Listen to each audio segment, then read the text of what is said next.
Release That Witch, Chapter 1 to 25. Summary. Chen Yan travels between worlds, ending up becoming an honorable prince in a medieval fantasy world. Yet this world was not quite as simple as he thought. Witches with magical powers abound, and fearsome wars between churches and kingdoms rage throughout the land. Roland, a prince regarded as hopeless by his own father and assigned to the worst fief, spends his time developing a poor and backward town into a strong and modern city, while fighting against his siblings for the throne and absolute control over the kingdom. Join Roland as he befriends and allies with witches, and through fighting and even farming, pushes back invaders coming from the realm of evil. Chapter 1.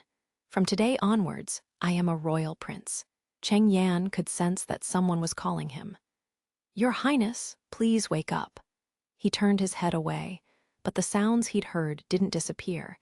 They actually proceeded to get even louder instead. Then he felt someone gently tug on his sleeve. Your Highness, my royal prince. Chen Yan's eyes snapped open. His familiar surroundings had disappeared, his work desk was gone, and the familiar walls filled with post-its were gone. They'd all been replaced by a strange landscape. A round public square that was enclosed by small brick houses, and the gallows that were erected in the center of the square now dominated his field of view. He himself sat at a table across the square from the gallows. There wasn't a soft, rotating office chair under his butt, but a cold, hard iron chair instead. There was also a group of people sitting with him and watching him intently. Several of them were dressed as medieval lords and ladies from those Western flicks, and were trying to suppress their giggles. What the hell? Wasn't I just rushing to finish my mechanical blueprints before the deadline? Chen Yan was at a loss as he thought to himself. For 3 consecutive days, he had been working overtime. Thus, he was both mentally and physically at his limit. He could only vaguely remember that his heartbeat had become unsteady, and that he just wanted to lie down on his desk and take a break. Your Highness, please declare your ruling. The speaker was the one that had secretly tugged on his sleeve. His face was old, seemingly in his 50s or 60s, and he wore a white robe. At first glance, he looked a bit like Gandalf from The Lord of the Rings. Am I dreaming? Chen Yan thought as he licked his dry lips. Ruling? What ruling? As he quickly glanced around, his confusion was swept away. The people surrounding him were all looking in the direction of the center of the square, at the gallows. Many townspeople were also in the plaza, and were waving their fists while they shouted and even threw an occasional stone towards the gallows and the figure on it. Chen Yan had only ever seen such an ancient instrument of death in movies.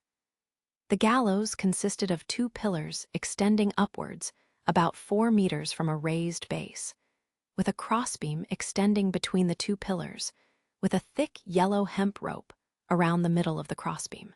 One end of the rope was tied to the gallows, and the other end was tied into a noose around a prisoner's neck.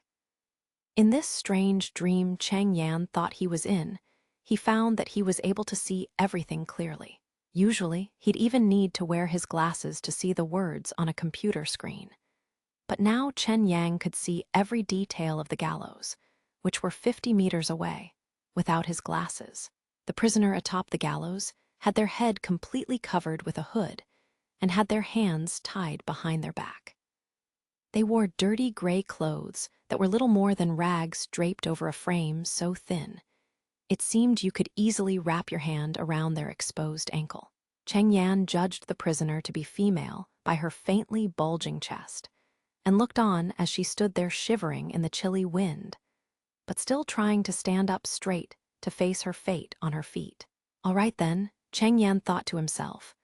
What crime did this woman commit that caused so many people to be so outraged, and to wait for her to be hanged with such rage and hostility? Chen Yan's memories appeared, almost as if they'd suddenly been turned on, and he realized the cause of the situation and the answer to his question at almost the same time. She was a witch. She was considered to have fallen to the temptation of the devil and was known as an incarnation of evil. Your Highness, the Gandalf look-alike cautiously urged. Cheng Yan glanced at the old man. Well, Cheng Yan's new memories told him. The old man wasn't called Gandalf. His real name was Barav, and he was an assistant minister of finance dispatched by the Roland's father to assist in the governing of the territory.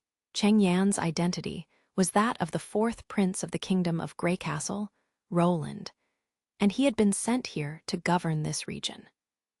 The residents of this border town had caught and seized the witch, immediately turning her over to the local guards to question. Questioning? No, she was immediately sent to be sentenced with no opportunity to defend herself. The execution of suspected witches was usually overseen by the local lords or bishops, but since he'd assumed control of this territory, issuing such orders had become his obligation. Cheng Yan's memory answered his questions one by one. It was unnecessary to filter and read through them. It was as if they had always been his own experiences. He was momentarily confused. There was absolutely no way a dream could have so many details. Then Cheng Yan thought, was it possible that this wasn't a dream? I've really traveled through time to the dark ages of medieval Europe and have become Roland. I've gone from a pitiful mechanical engineer with his nose down in his papers to a grand fourth prince overnight. This piece of territory that looked so barren and backward was in the kingdom of Greycastle, a name that he had never seen in his history books. Well, then how do I want to handle this? Cheng Yan thought to himself. Cheng Yan decided he would try and examine how an unscientific thing like being transported through time and space had happened later. His immediate concern was with how to stop the farce taking place in front of him, assigning the blame for the disasters and misfortune that befell them onto these witches was the act of ignorant barbarians. He really couldn't bring himself to do anything as stupid as hanging another person just to satisfy the watching masses. He grabbed the formal written orders held by Barav and tossed them to the ground and slowly said, I'm feeling tired. We will give our judgment another day. Court dismissed. Now disperse people. Cheng Yan knew he couldn't risk being reckless, so he rummaged carefully through his memories and reflected the former prince's behavior. He had to continue on with the former prince's dandyism and roguish behavior. That's right. The fourth prince himself was messed up, had a nasty character, and did whatever he wanted with no thoughts to the consequences of his actions. Anyways, Cheng Yan mused, could they really expect an uncontrollable 20-something-year-old to have good behavior? The members of the nobility who sat with him maintained their equanimity at his unexpected statement, but a tall man wearing a suit of armor stood up and argued, Your Highness, this isn't a joke. All known witches should be put to death immediately upon being identified, or other witches might be tempted to try and save her. Do you want to force the church to get involved when they hear that we have allowed a witch to live? We have no choice in this matter. Carter, this dashing man, was actually his knight commander. Cheng Yan frowned and said, Why? Are you scared? His voice was full of blatant mockery and wasn't a complete act. A man with an arm thicker than the waist of the so-called witch actually feared a prison raid from women. Were witches really the devil's messengers? Wouldn't it be better to catch more witches than to settle for only one? Seeing him no longer utter a word, Cheng Yan waved his hand to call his personal guards and left. Carter hesitated a moment before going down and catching up with the troops walking by the fourth prince's side. The other nobles got up and paid their respects to the prince, but Cheng Yan could see undisguised contempt from the eyes of those in the crowd. Back in the keep, the castle was located to the south of the border town. He dismissed the anxious minister, Barav, outside the door to his chambers, allowing him to finally breathe a sigh of relief now that he was alone. As a person who'd spent 90% of his time dealing with people through a computer, facing everyone like he just had already surpassed his comfort zone. Cheng Yan found the location of his bedroom from his new memories, took a seat on his bed, and got a moment of real rest as he tried to suppress his violently beating heart. At the moment, the most important matter was to clarify the situation. Why was the prince, who couldn't stay in Wimbledon City, the capital of the kingdom, sent to this barren land? The unexpected answer he came up with left him stupefied. Roland Wimbledon was actually sent here to fight for the right to succeed the king. Everything had originated from King Wimbledon III of Grey Castle's wonderful proclamation to his children saying, "You want to inherit the kingdom. The firstborn prince doesn't necessarily have the right to become king. Only the person who proves themselves as the most capable of governing can inherit the country." He placed various territories under the rule of his 5 children, and after 5 years, he'd decide who would become his successor based on the level of skill they displayed in governing their respective territories, while turning the decision of who should inherit the throne into a meritocracy and providing equal opportunity regardless of gender might sound like very enlightened concepts. The real problem was with the actual implementation of said ideas. Would there be any guarantee that all 5 of them received the same starting conditions? This wasn't like playing a real-time strategy game. To his knowledge, the second son had been given a better territory than this border town. Actually, when he thought about it, it seemed that among the 5 regions they'd been given, none of the others were worse than his frontier town. His starting point was simply inferior. Also, Cheng Yan wondered, how was one to assess the level of governance? By the population, military power, economic standing. Wimbledon III hadn't mentioned any standard, nor did he put the slightest restrictions on their methods of competition. In case someone secretly assassinated the other candidates, what would he do? Would the queen stand by and watch her children kill each other? Wait. He carefully recalled the next memory. All right, another piece of bad news. The queen had died 5 years ago. Cheng Yan sighed. Obviously, this was a barbaric and dark feudal era he had found himself in. Just the way they seemed to wantonly kill witches was enough to give him a few hints. Also, Cheng Yan thought, why would he want to become king?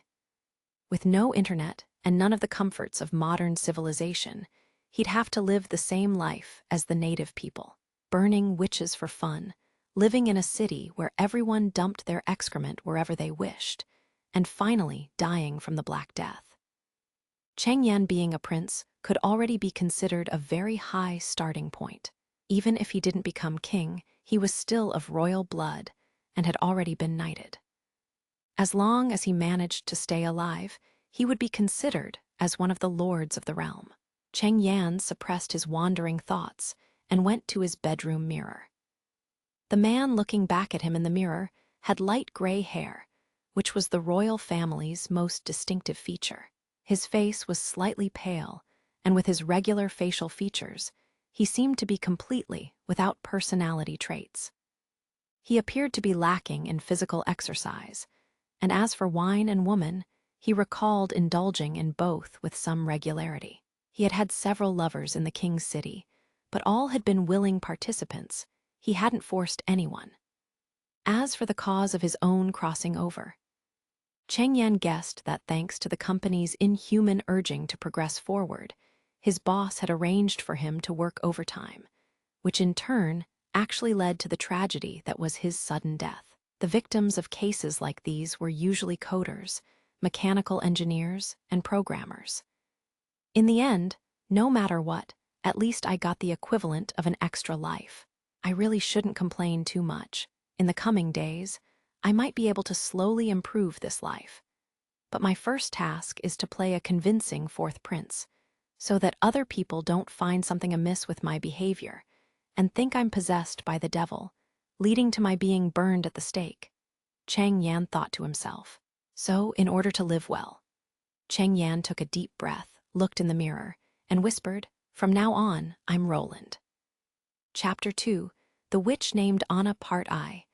For a period of time, Roland locked himself in his room as he carefully reviewed the memories of this new world, such that dinner had to be sent directly to him by his servants. Roland suppressed his fear of the unfamiliar environment he found himself in under his strong will to live. He was very clear that if he wanted to blend in and avoid being suspected by the people around him, he needed to get more information as soon as possible. Roland had to say that the fourth prince had, apart from fooling around with some other sons of the nobility, no additional things in his brain.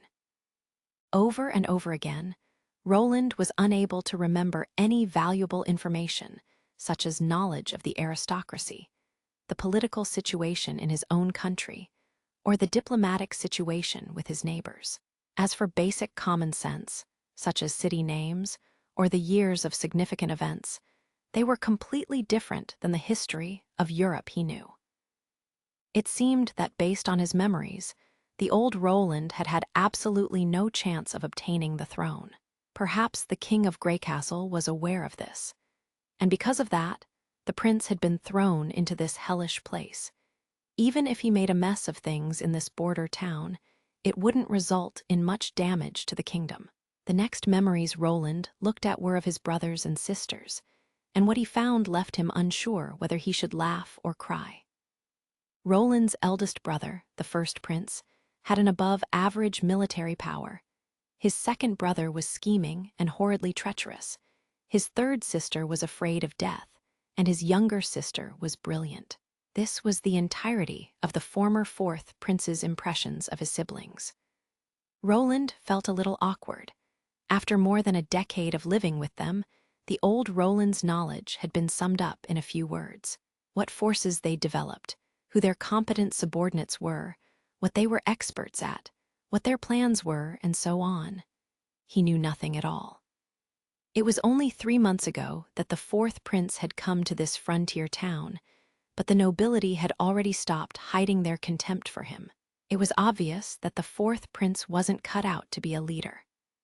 Fortunately, when the king had left Roland this territory, he had sent along 2 of his more capable subordinates to provide assistance, so the townspeople wouldn't suffer under the old Roland's inept rule. After Roland woke up the next morning, one of his maids, Tyre, repeatedly mentioned that the assistant minister wanted to see him. When it seemed that he could put it off no longer, Roland acted according to his past memories and reached out to cup the maid's ass before sending her to fetch Barov, who had been waiting in the drawing room. Seeing the flushing Tyre exit the room, Roland suddenly realized that, since he had reincarnated, shouldn't he have a system or something like that? At least in many tales that was the standard formula, but the arrival of a system never happened. Sure enough, what Roland had read in those novels was all fiction. In the drawing room, Barov was already restless from waiting. The moment Roland appeared, he asked, "Your Highness, why didn't you order the execution yesterday?" "1 day earlier, 1 day later, what's the difference?" Roland said as he clapped his hands, letting the attendants know to bring his breakfast in. "Sit down, Barov." The impressions he had from the old Roland's memories, and also based on his own opinion, was that the knight commander liked to confront problems with the fourth prince directly face to face, even in the presence of others, while the assistant minister was more circumspect and liked to discuss issues in private. In any case, the loyalty of the two was likely to be to the king. "A day later may lead to other witches appearing, my royal prince. This isn't the same as before with your previous escapades, not during this time of chaos," Barov cautioned. "How can you even say that?" Roland asked while frowning. "I thought you were capable of distinguishing the differences between superstition and fact." Barov looked bewildered. "What superstitions?" "That a witch is evil and the devil's messenger." Roland seemed to not mind as he patiently answered the question. "Isn't that what the church teaches us? They won't intervene here. I think it's actually the opposite. Their propaganda states that witches are evil, and while we've chosen not to actively aid their witch hunt, all the people in this territory believe in these shameless superstitions spread by the church." Barov was shocked. Could a witch really be indeed evil? Roland asked. Like what? The assistant minister was silent for a moment, trying to decide if the prince was deliberately making fun of him. "Your Highness, this problem can be discussed later. I know you don't like the church, but this pursuit of conflict is counterproductive." Roland curled his lips. It seemed that reversing this superstition about witches wasn't something that he could do overnight, but for now, he decided to put it out of his mind. When Roland's breakfast of toast, fried eggs, and a carafe of milk arrived, he made up 2 plates, one of which he served to the assistant minister. "You haven't eaten until now, right?" asked Roland before he started eating. The maid had told him that Barov had arrived outside his chambers at dawn and had directly requested to see him, so he shouldn't have had time to eat. While he'd decided to imitate the former prince's way of life, he'd also decided to begin to change the way people perceived him a bit at a time. The assistant minister was a good first target for his plan. Roland thought to himself, if you can make your men feel valued, then they'll be more motivated to work for you. Taking the initiative had always been the most efficient way to win, hadn't it? Barov took the cup of milk Roland handed him, but didn't drink as he anxiously said, "Your Highness, we still have a problem. The guards reported that 3 days ago, a suspected witch camp was found in the western forest. Because they left in a hurry and didn't clean up all of their traces, a guard found this in the camp." He took out a coin from his pocket and put it in front of Roland. This wasn't the common currency of the kingdom, at least according to the memories of the old Roland. He hadn't seen such a coin. It wasn't even like theirs. It wasn't even made of metal. Feeling it in his hands, he was surprised to find that the coin was warm, and the assistant minister definitely wasn't the source of this sweltering heat of at least 40 degrees Celsius, which reminded him of the moment when one took a bath. "What is this?" Roland asked. "I thought it was just some foul trinket that a witch made, but it's actually more serious than that." Barov had to pause to wipe his forehead. The printed pattern is known as the Devil's Eye of the Sacred Mountain, which is the emblem of the Witch Cooperation Association. Roland rubbed the coin's uneven surface. He guessed that it was probably fired ceramic. Indeed, he saw that the center of the coin depicted a mountain-shaped pattern of 3 triangles, juxtaposed with one eye in the center triangle. The pattern's contour lines were very rough. He judged that it should have been polished by hand. Roland recalled the 2 terms, Devil's Eye of the Sacred Mountain and the Witch Cooperation Association, but wasn't able to discover any details. It seemed that the 4th prince had had no interest in occultism. Roland didn't expect that Barov knew more, but he continued, "Your Highness, you haven't seen real witches before, so it's understandable if you think their abilities are exaggerated. Indeed, they can be injured, they'll even bleed, and aren't any harder to kill than the rest of us. But that's only for a witch who can't resist. When they receive the devil's power, it can shorten the lifespan of a witch, but it can also give them terrible power. Ordinary people just can't match them. Once a witch grows to adulthood, even an army will have to pay a high price to kill her. Their desires are almost impossible to suppress, ultimately causing them to degenerate into the devil's minions. The church therefore declared a holy inquisition.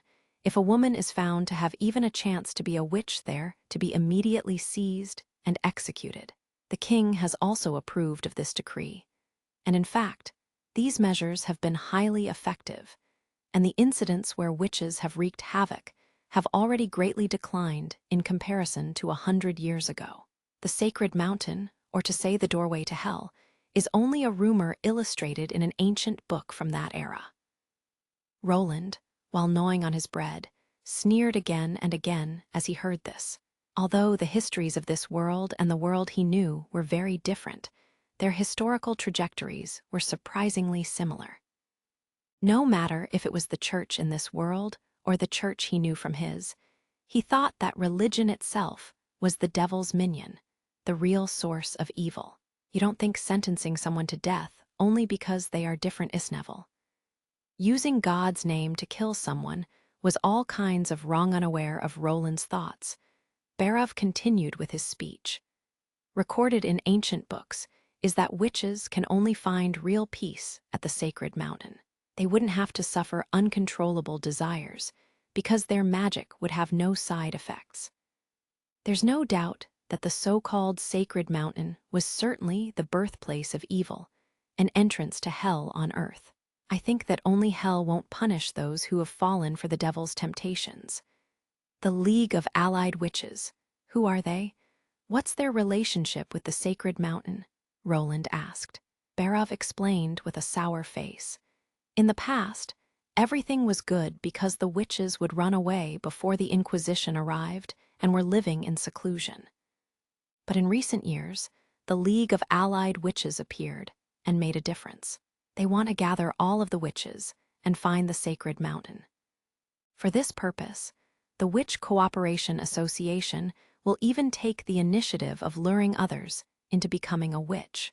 In the last year, many babies disappeared in the port of Clearwater, and the rumor was that it was their doing. Chapter 3. The witch named Anna Part II. Roland swallowed the last piece of fried egg from his breakfast, took a napkin, and wiped his mouth before saying, "So you are saying that you are worried that the Witch Cooperation Association will hear the news that the witch did not die, and hence will try to rescue her." "It is, as your highness has said." Barov stomped angrily as he exclaimed, "If the prisoner had died it would be bad enough, but now she is still alive. If those witches are even crazy enough to steal babies on the chance, they might become future comrades. How far do you think they'd go for someone who has already become a minion of the devil? With how recklessly they behave, attempting a rescue wouldn't be surprising." Roland was confused. He had always felt that there was something amiss about this situation. Why were the assistant minister and the knight commander so scared of witches? The woman who should have been hanged was a witch, right? The woman who was so thin it was as if she would fall down when the wind blew. If she really had such a terrible power, why would she need to stand there and wait for death? No, she would not. According to the preaching of the church, she was the devil incarnate, to be executed without trial. Even the army would need to pay a hefty price when going against a witch. However, this devil was caught by the normal townspeople of this border town, was tortured, even fitted with a noose. But until now, they had not seen a trace of that supposed terrible power. "How did she get caught?" Roland queried. "I heard that when the North Mine collapsed, in order to escape, she exposed her identity as a witch and was then captured by angry villagers." Barov answered. Roland thought as he listened to Barov, "Why do I have the impression that this happened the day before my reincarnation?" "How did she expose herself?" the prince asked aloud. Well, I am not sure." The assistant minister shook his head and said, "The situation was very confusing. It could be that someone saw her using witchcraft." Roland frowned as he asked, "You did not thoroughly investigate the situation." "Your Highness, to resume mining was the priority." The assistant minister protested. "The revenue from that iron mine accounts for half of the production of this town, and the guards confirmed that someone at the scene was killed by witchcraft." "What kind of witchcraft?" Roland asked, interested. The head and a large part of the body were spread out on the ground as if they were melted. "The corpse looked like a used-up candle," the minister said with a look of disgust. "Your Highness, be glad you didn't see such a scene." Roland started playing with a silver fork thoughtfully. Historically, most of the victims of the Inquisition witch hunt were innocent, tools for the church to maintain control over the populace or possibilities for ignorant townspeople to vent their anger. Sure, a small part of the accused caused their own downfall. The kind of people dressed that oddly while mixing together all sorts of strange material, claiming that they could predict the future and knew the conclusion of life and death. The truth was those people did figure out some tricks, such as the use of chemical reactions. But then they used that to claim that they had gained the power of the gods. To modern eyes, these were just some simple chemistry tricks. But in medieval times, those could easily be misrepresented as incredible phenomenon. As for melting people, the first thing Roland thought of was an acid solution. But it would be a hassle to prepare those kinds of things, and you would also need to thoroughly soak the body with it. But it wouldn't look like a burned-down candle. As for other methods, they were out of the question. Then, how did she do it? If she relied on alchemy, and that was rare, maybe? Roland thought until there and then said in a determined tone, "Take me to see her." The assistant minister was shocked for a moment before spluttering, "Sir, you want to see the witch?" Barov stood up in panic, knocked over the cup with the milk which he hadn't drunk. "Yes, this is a command." Roland looked back and smiled at the assistant minister. He was now really thankful for the fourth prince's unreasonable style. Roland went over to the door but suddenly paused, asking, "Right, I have to ask, why would we use the gallows?" "What?" Barov said. Roland reiterated his question. "Why would she be hanged? Shouldn't witches be burned at the stake?" Barov's face seemed puzzled as he asked, "Isn't it true? But she is not afraid of fire." The dungeon was small. This barren land could not afford to have too many prisoners. Most criminals would face trial after a few days and either be released or killed. In addition to Barov, the prince was entering the dungeon with the knight commander, the prison warden, and 2 guards. The dungeon had a total of 4 levels, and the walls were built out of hard granite blocks. It was Roland's first time being at this kind of place, and he noted the deeper he got, the narrower the hallway became. The number of cells was also reduced. He thought they dug a pit in the form of an inverted cone first, and then build layer after layer out of stone. This rough project would of course not have a good drainage system. The ground was wet, and the muddy sewage was flowing down the stairs, down to the last floor. Obviously, the witch was at the bottom of the dungeon. Each layer they went down, the stench in the air became thicker. "Your Highness, you are risking too much by doing this. Even though she is sealed with God's locket of retribution, it isn't safe." It was Carter who had spoken.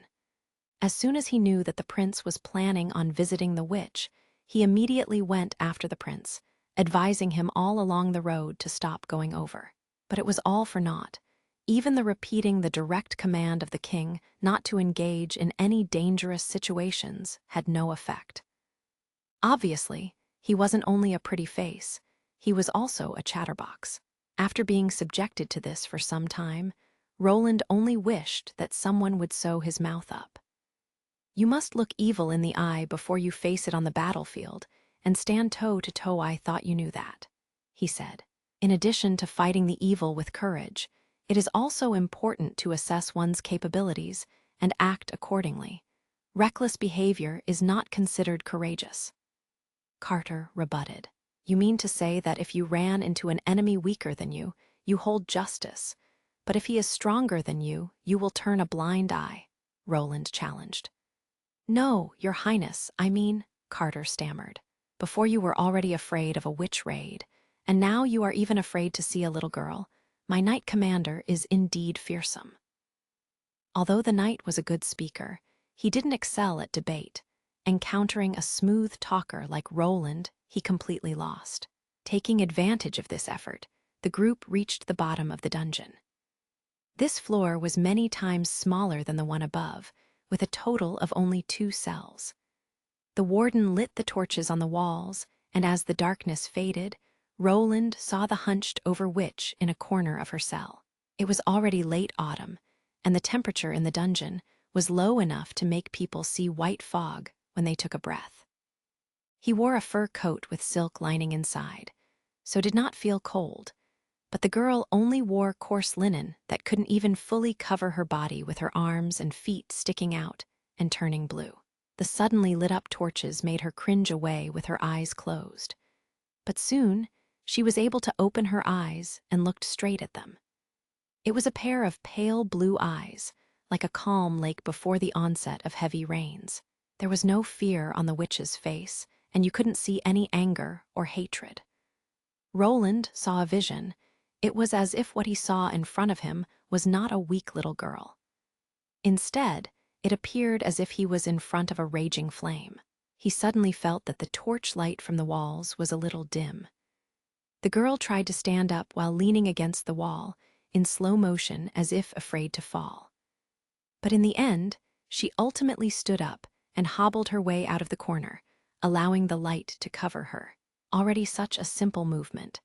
Yet it made his men suck in several breaths of cold air as they even retreated 2 steps back.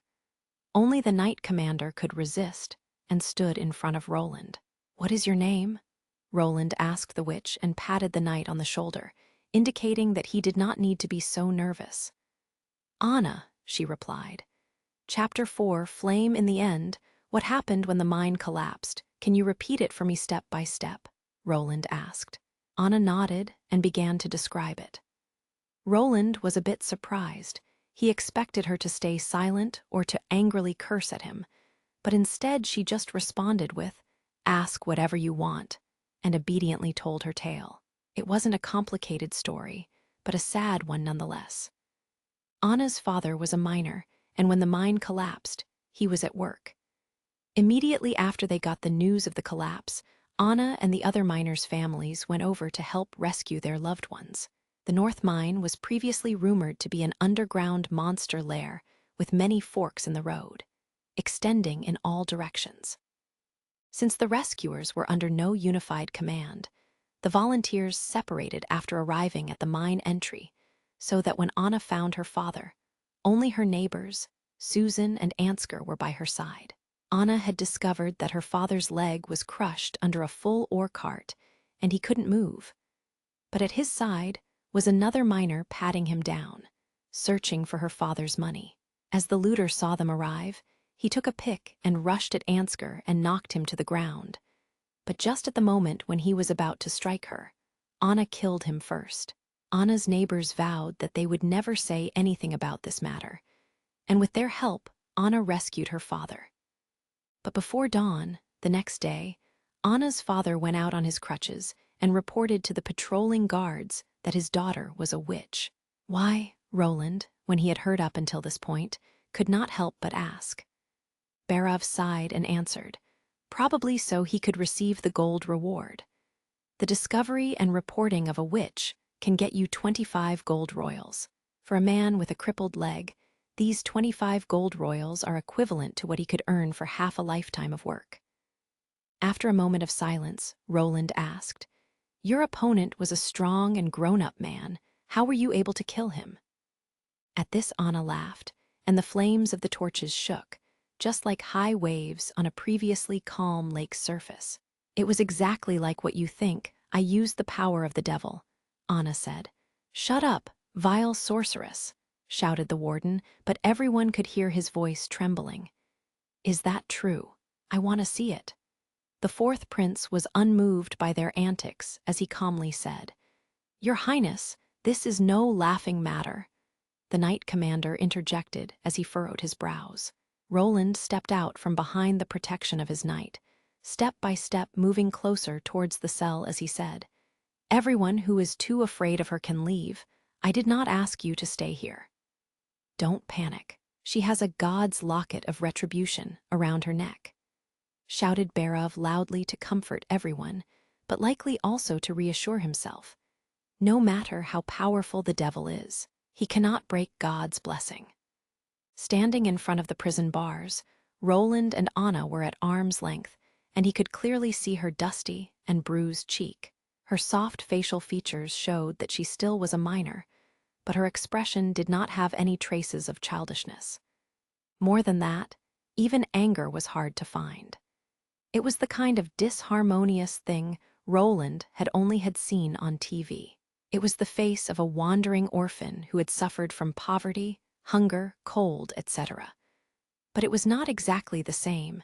Normally, in front of the camera, the lost children always stood with a bent and beaten-down body, their head down. But Anna did not. From the beginning until now, she had still tried to stand straight with her gaze slightly raised, calmly looking into the prince's eyes. She did not fear death, Roland realized. Instead, she was waiting for death. "Is this the first time you have seen a witch, my lord? Your curiosity might get you killed, Anna said. If it was really the power of the devil, you would absolutely not be in this current situation, Roland responded. If that were true, it is not I should be feared death, but your father. The fires in the prisons suddenly became dark, and this was definitely not an illusion. What seemed to be like suppressed flames were soon left with only tight flame clusters. Behind himself, Roland could hear the sound of rapid breathing and prayer, as well as the muffled sound of panicked people accidentally falling down. Roland's heartbeat accelerated, and he felt himself at an unusual turning point.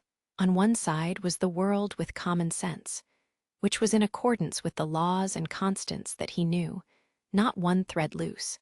And on the other side was an incredible new world, which was full of mystery and the unknown. And right now, he was standing in front of this world. Hung on her neck is actually the god's locket of retribution. What a simple and crude locket, Roland thought. A red iron chain with a sparkling and translucent pendant. If the witch did not have both her hands handcuffed behind her back, couldn't she use a quick pull to destroy this kind of thing? Roland glanced at the crowd behind him, who were still mouthing prayers in panic.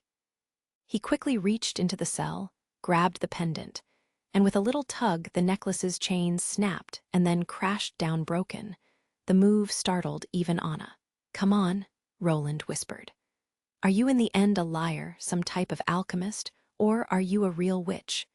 If you now take out bottles and jars and start compounding acids, I will be disappointed," Roland thought.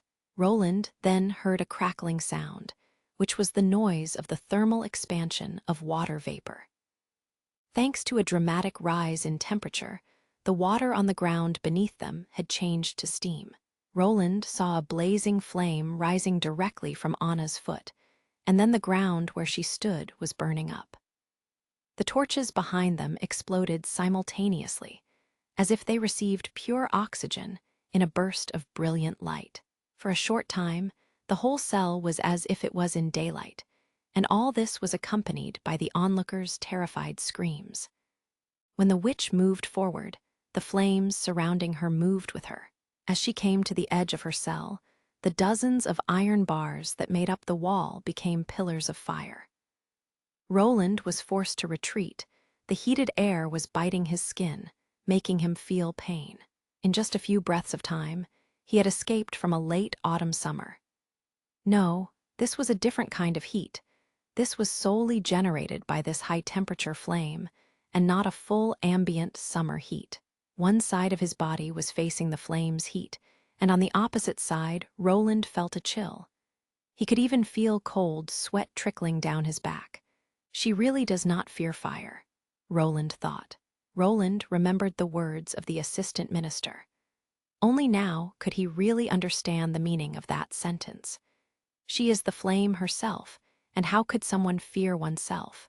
Soon, the iron bars turned from crimson to a light yellow, and they began to melt. This meant that they have been heated to more than 1,500 degrees Celsius, and achieving this in a condition without any insulating measures, which was far beyond the imagination of Roland. Like others, he had stepped away from the cell, firmly attaching himself to the wall farthest away from the cell.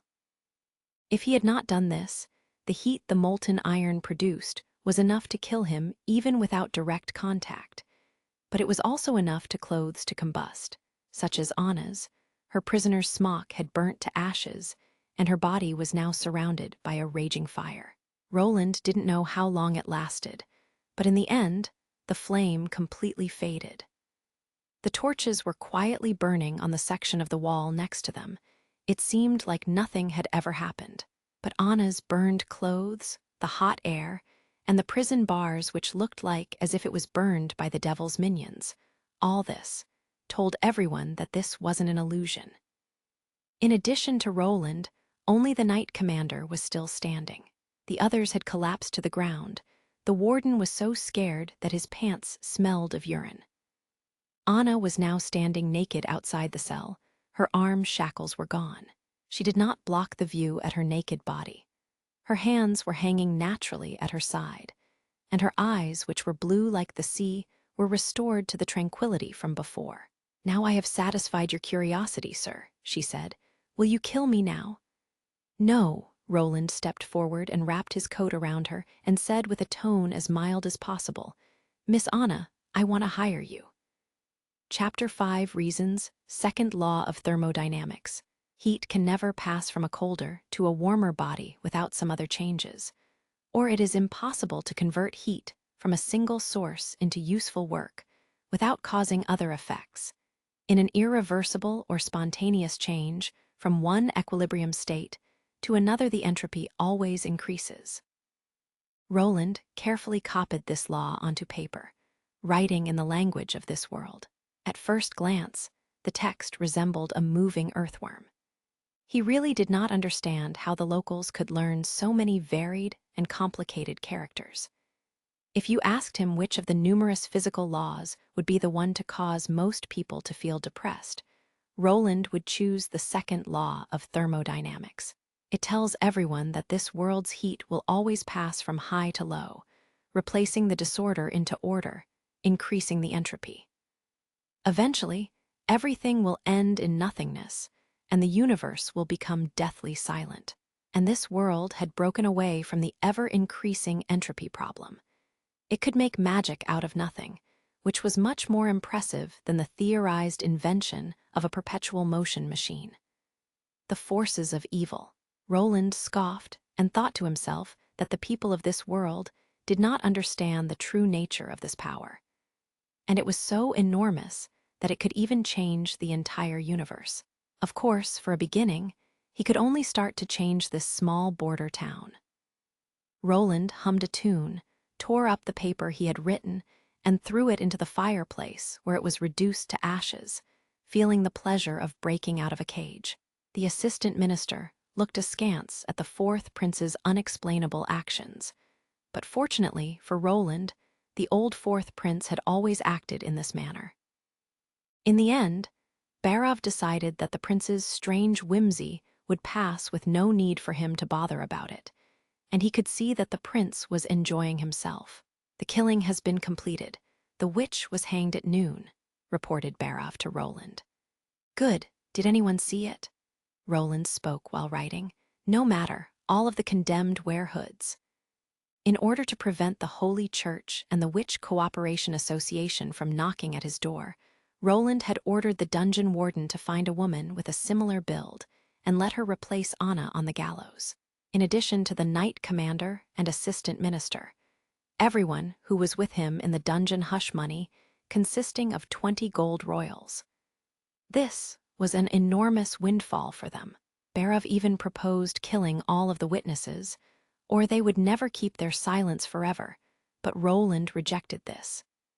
He knew he could not prevent this secret from spreading, but this didn't matter because he actually wanted someone to spread the word, just not now. He would fall out with the church sooner or later anyway. Those idiots who promoted the intolerance that caused such a waste of resources. On the other hand, other witches would hear there was a border town in the kingdom where they could live a free life, and could even get preferential treatment. What would these witches think? No matter what age and time it was, the talent one possessed was the most important thing. "Then everything is all right," Roland said. "Next point, for the tariffs, taxes, and expenditures of the year, you previously gave me a short summary. Let me have a proper look at them. Furthermore, those workshops in the city, the places that make ironware, textiles, pottery, and such, you also have to include the numbers and sizes." "I'll need 3 days to prepare these records, but," Barov said as he first nodded, then paused and looked like he wasn't sure how to continue. "What is the matter?" Roland asked. He was aware that finally, the moment had come where his ability was about to be tested. Yesterday, everything he had done was questioned by the assistant minister because of his doubt in Roland. A scoundrel would always be a scoundrel, but having a bad character didn't mean that they were also brainless.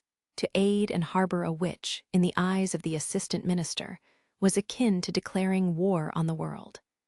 "Your Highness, I do not understand." Barov paused as he wrestled with his words. "In the past, although you made trouble, it was always more harmless.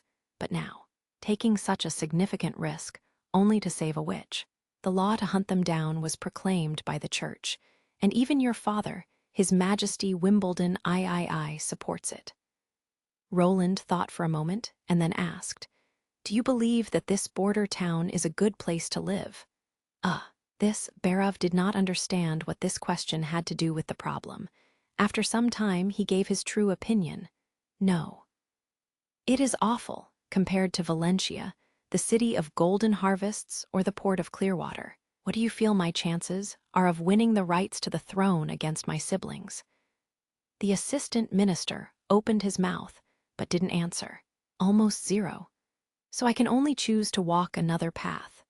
Roland continued as he watched expressionlessly as Barav took one step after another into the trap he laid down, the kind of road that would even impress my father.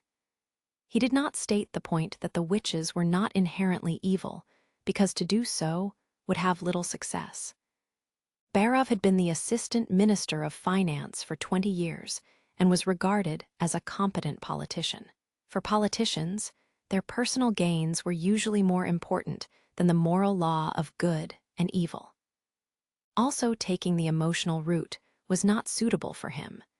As Roland recalled the previous prince's actions, he found out that he really couldn't be considered as an upright and righteous person. So he chose to play on the eternal conflict between religious and secular authority. As the expanding power of the Holy Church was a constant thorn in the side of Wimbledon III. The Church claimed that the world worked in accordance with the will of God, and the Pope was the voice of God. If the people found what he said weren't the truth, even full of lies, the dominance of the Holy Church would be greatly shaken. With the phrase, "The witch is not evil, so I want to save her," it would be hard to convince the assistant minister, but replaced with, "She is not an evil witch, and I can use this to attack the church." Barav could easily be persuaded to accept this conclusion, regardless how the territories of my brothers and sisters flourished. It was a foregone conclusion that everything would end in the possession of the church. They had already stepped on the divine right of kings. If only the Pope can be considered as rightful ruler, then are they the actual rulers of this land, or are we? Roland paused for just the right amount of time before going on. Even my father will have to place his hope in me, a leader who isn't suppressed by the Holy Church, one who holds all the exclusive rights of a royal king. His choice would be very clear. Changing the enemy of the entire world into only the enemy of the church was easier to accept for many people, not to mention Barav, who was himself standing on the side of the royal family. In the same way, if he is aware of the extraordinary abilities they have, that they can pry open grip of the Holy Church, the execution orders will be nothing more than a paper joke. While there is no possibility to guarantee success, it's not impossible either. Do you think I'm worth the risk? Roland stared at the assistant minister while saying these sentences in a row. Do not falter now, Barav. You've been an assistant minister for 20 years, right? If I can become Wimbledon IV, the word assistant will be removed, or even further, something like, becoming the hand of the king is possible. Looking at Barav's back, who was leaving, Roland felt relieved. It was easy to see that he didn't think much of his promise. This was normal. Even Roland himself did not believe that this just recently scraped together plan, which was made up out of hubris, could be realized. But that was not important. The key was to let Barav believe that he really thought that way. A sheltered noble's son could only think of a simple plan, not to mention that the fourth prince really hated the mentality of the church. At this time, the way to attract more witches was also paved. As for his real thoughts, even if Barav knew them, he wouldn't be able to understand them. Roland summoned the maid. Call Miss Anna and tell her she should come to see me. Roland happily thought that the following business would be the best. Chapter 6, Training, Part I. In the rear castle gardens stood a single cottage, surrounded by a wooden fence. The cottage was built out of clay bricks, and the ground was filled with a mixture of sand, silt, and clay. There was also a pond in front of the cottage, with a circumference of roughly 9.5 yards, and with the pond filled with an appropriate amount of river water. This environment was not only difficult to burn, but also had a certain manufactured feel.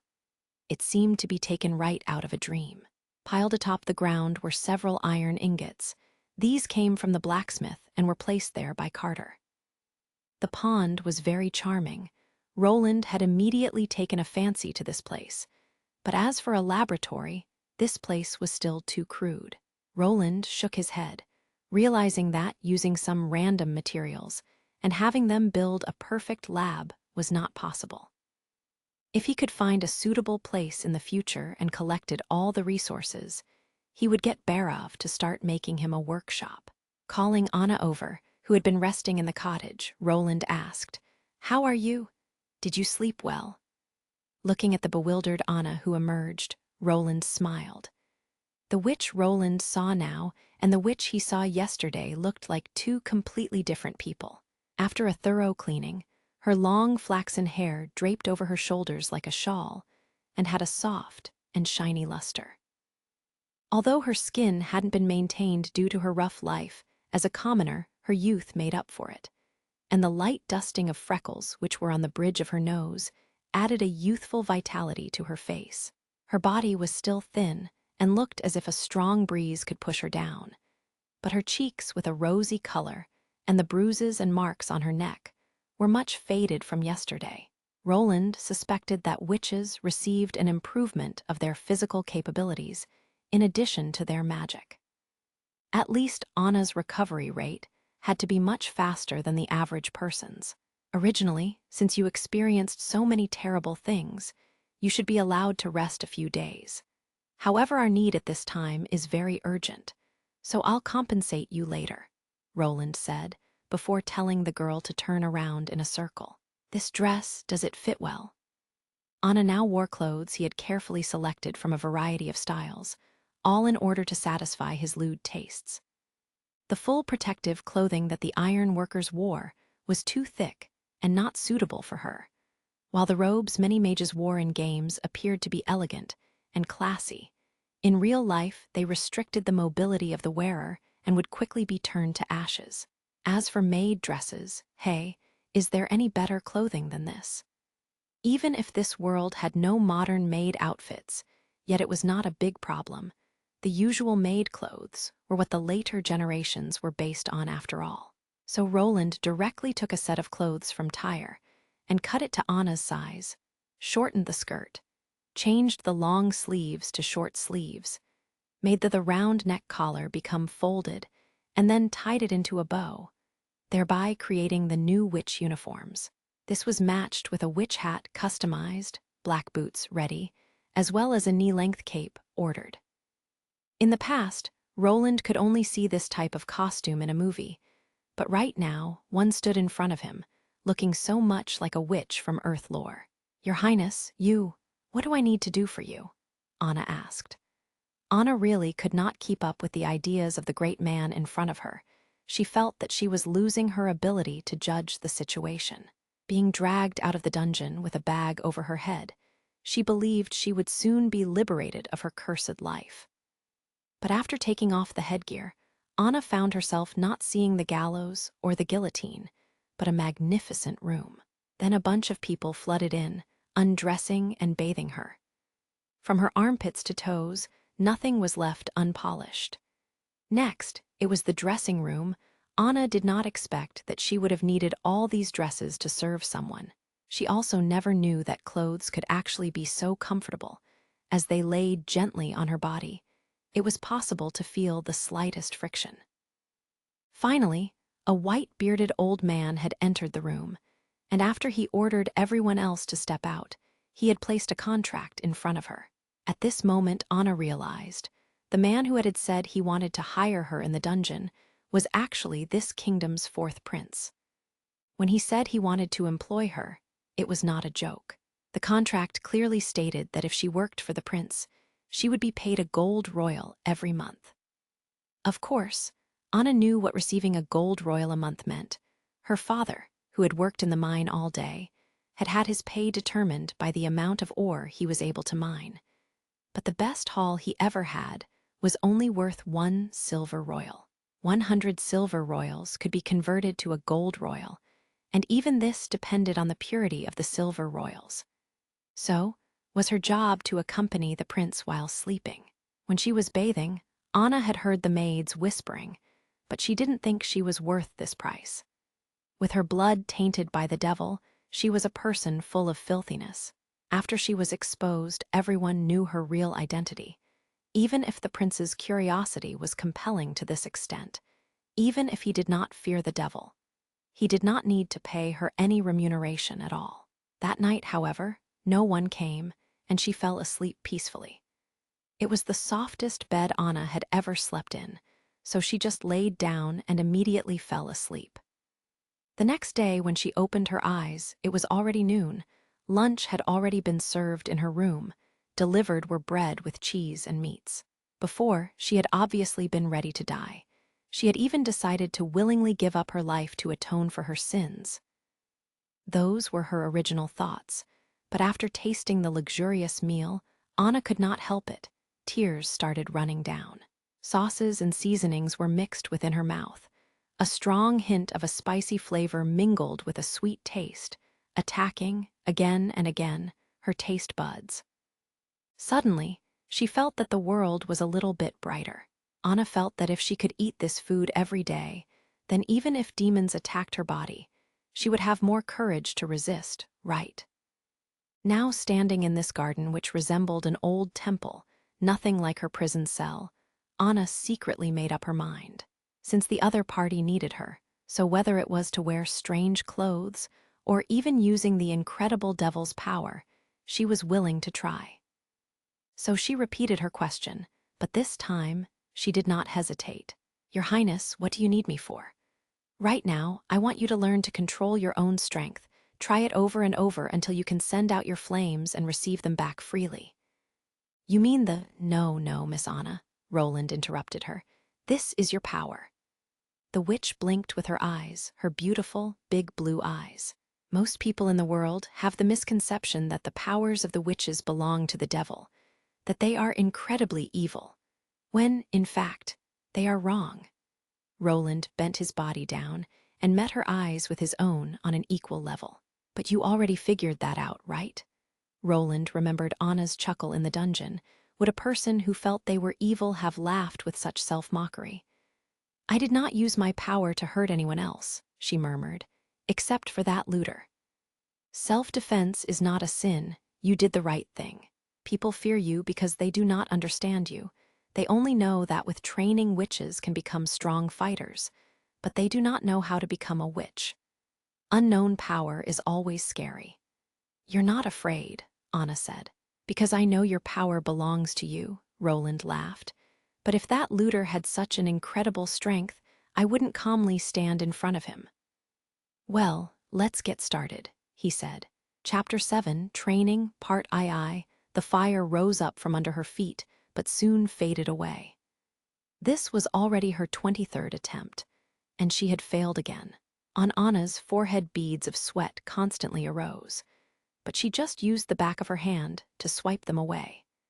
And the crackling sound of rising flames immediately sounded out again. With no stops to rest, the end of an exercise was followed by the start of the next one. The witch uniform lied at the side, neatly folded. If Anna had not insisted on doing so, her new uniform would have already been burned to ashes. Fortunately, with Roland's identity as the fourth prince, getting a few spare robes for her to use was not difficult. He had his maid Tyre deliver a whole bucket of robes, gathered by the maids for Anna to use. The 24th practice had finally been effective.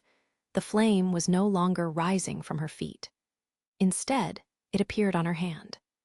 She gingerly moved her arm to try and have the flame go to her fingertips, but the flames suddenly shook twice and rose up her arm, setting her sleeve on fire, even spreading from the sleeve to engulf the whole robe. Anna dismissed the flame, but her robe was already completely burnt, so she turned to the bucket and got a new one. This wasn't the first time this had happened, but whenever it did, Roland would look away, so that his eyes were staring at other places, even if Anna herself didn't care about it. As a matter of fact, if it weren't for Roland's strong objections, she would probably have taken off all her clothes and practiced in the nude, in broad daylight. But even if Roland were to get a good view of her great figure that way, he wouldn't be able to calmly work with a naked girl, especially when the girl turned into flames and her body gave off an entirely different kind of charm. Roland shook his head, leaving his dirty thoughts behind. For the moment, it seemed that it was not easy to master the power of magic. The actual goal he had set for Anna was that she should control the flame to such a degree that she could release her flames from her palm or her fingers without destroying her own clothes. However, he also wanted the flames to have a high enough temperature to melt the iron ingots that were in the yard. After Anna's 30th attempt had failed, but before she could make the next one, Roland stopped her and told her to take a break. Anna looked at him in a startled fashion, but she gave no other response. Roland had to walk over. He even had to pull the girl by her hand, leading her to the chair and forcing her to sit down. "You are tired. When you are tired, you should rest. Do not be too impatient. We still have some time." He helped her wipe the sweat off of her moist forehead and said, "Let us consume an early afternoon tea." Roland knew that the nobility of the Kingdom of Greycastle did not have the habit of drinking afternoon tea, and this world's productivity was so poor. For ordinary people, it was hard to have the opportunity to taste such delicate food. The people in this world were not familiar with 3 meals a day, not to mention a 4th meal. As for the noble sons, they generally gathered together around this time to have some fun in bars or casinos. The prince himself had to temporarily take over for the maid and cook if he wanted to create the custom here, since they weren't familiar with it. Since he had to prepare some light refreshments, and they didn't have any tea, he was forced to substitute ale. It would be important to get some tea in the future. So in the castle's rear gardens, in a wooden cottage, the first afternoon tea party of the Greycastle Kingdom was held. Anna looked at the dishes of exquisite snacks, not believing her eyes. Since when could something to eat look so good? Although she did not know the specific name of the cake she ate, it was pure white in appearance, and the bright red collection of fruit could make people feel their appetite increasing. Especially seeing the edges of the pastry decorated in an exquisite pattern, all of this forced her to change her worldview once again. Roland proudly observed Anna's bewildered expression. She looked like a country bumpkin, but also slightly frightened.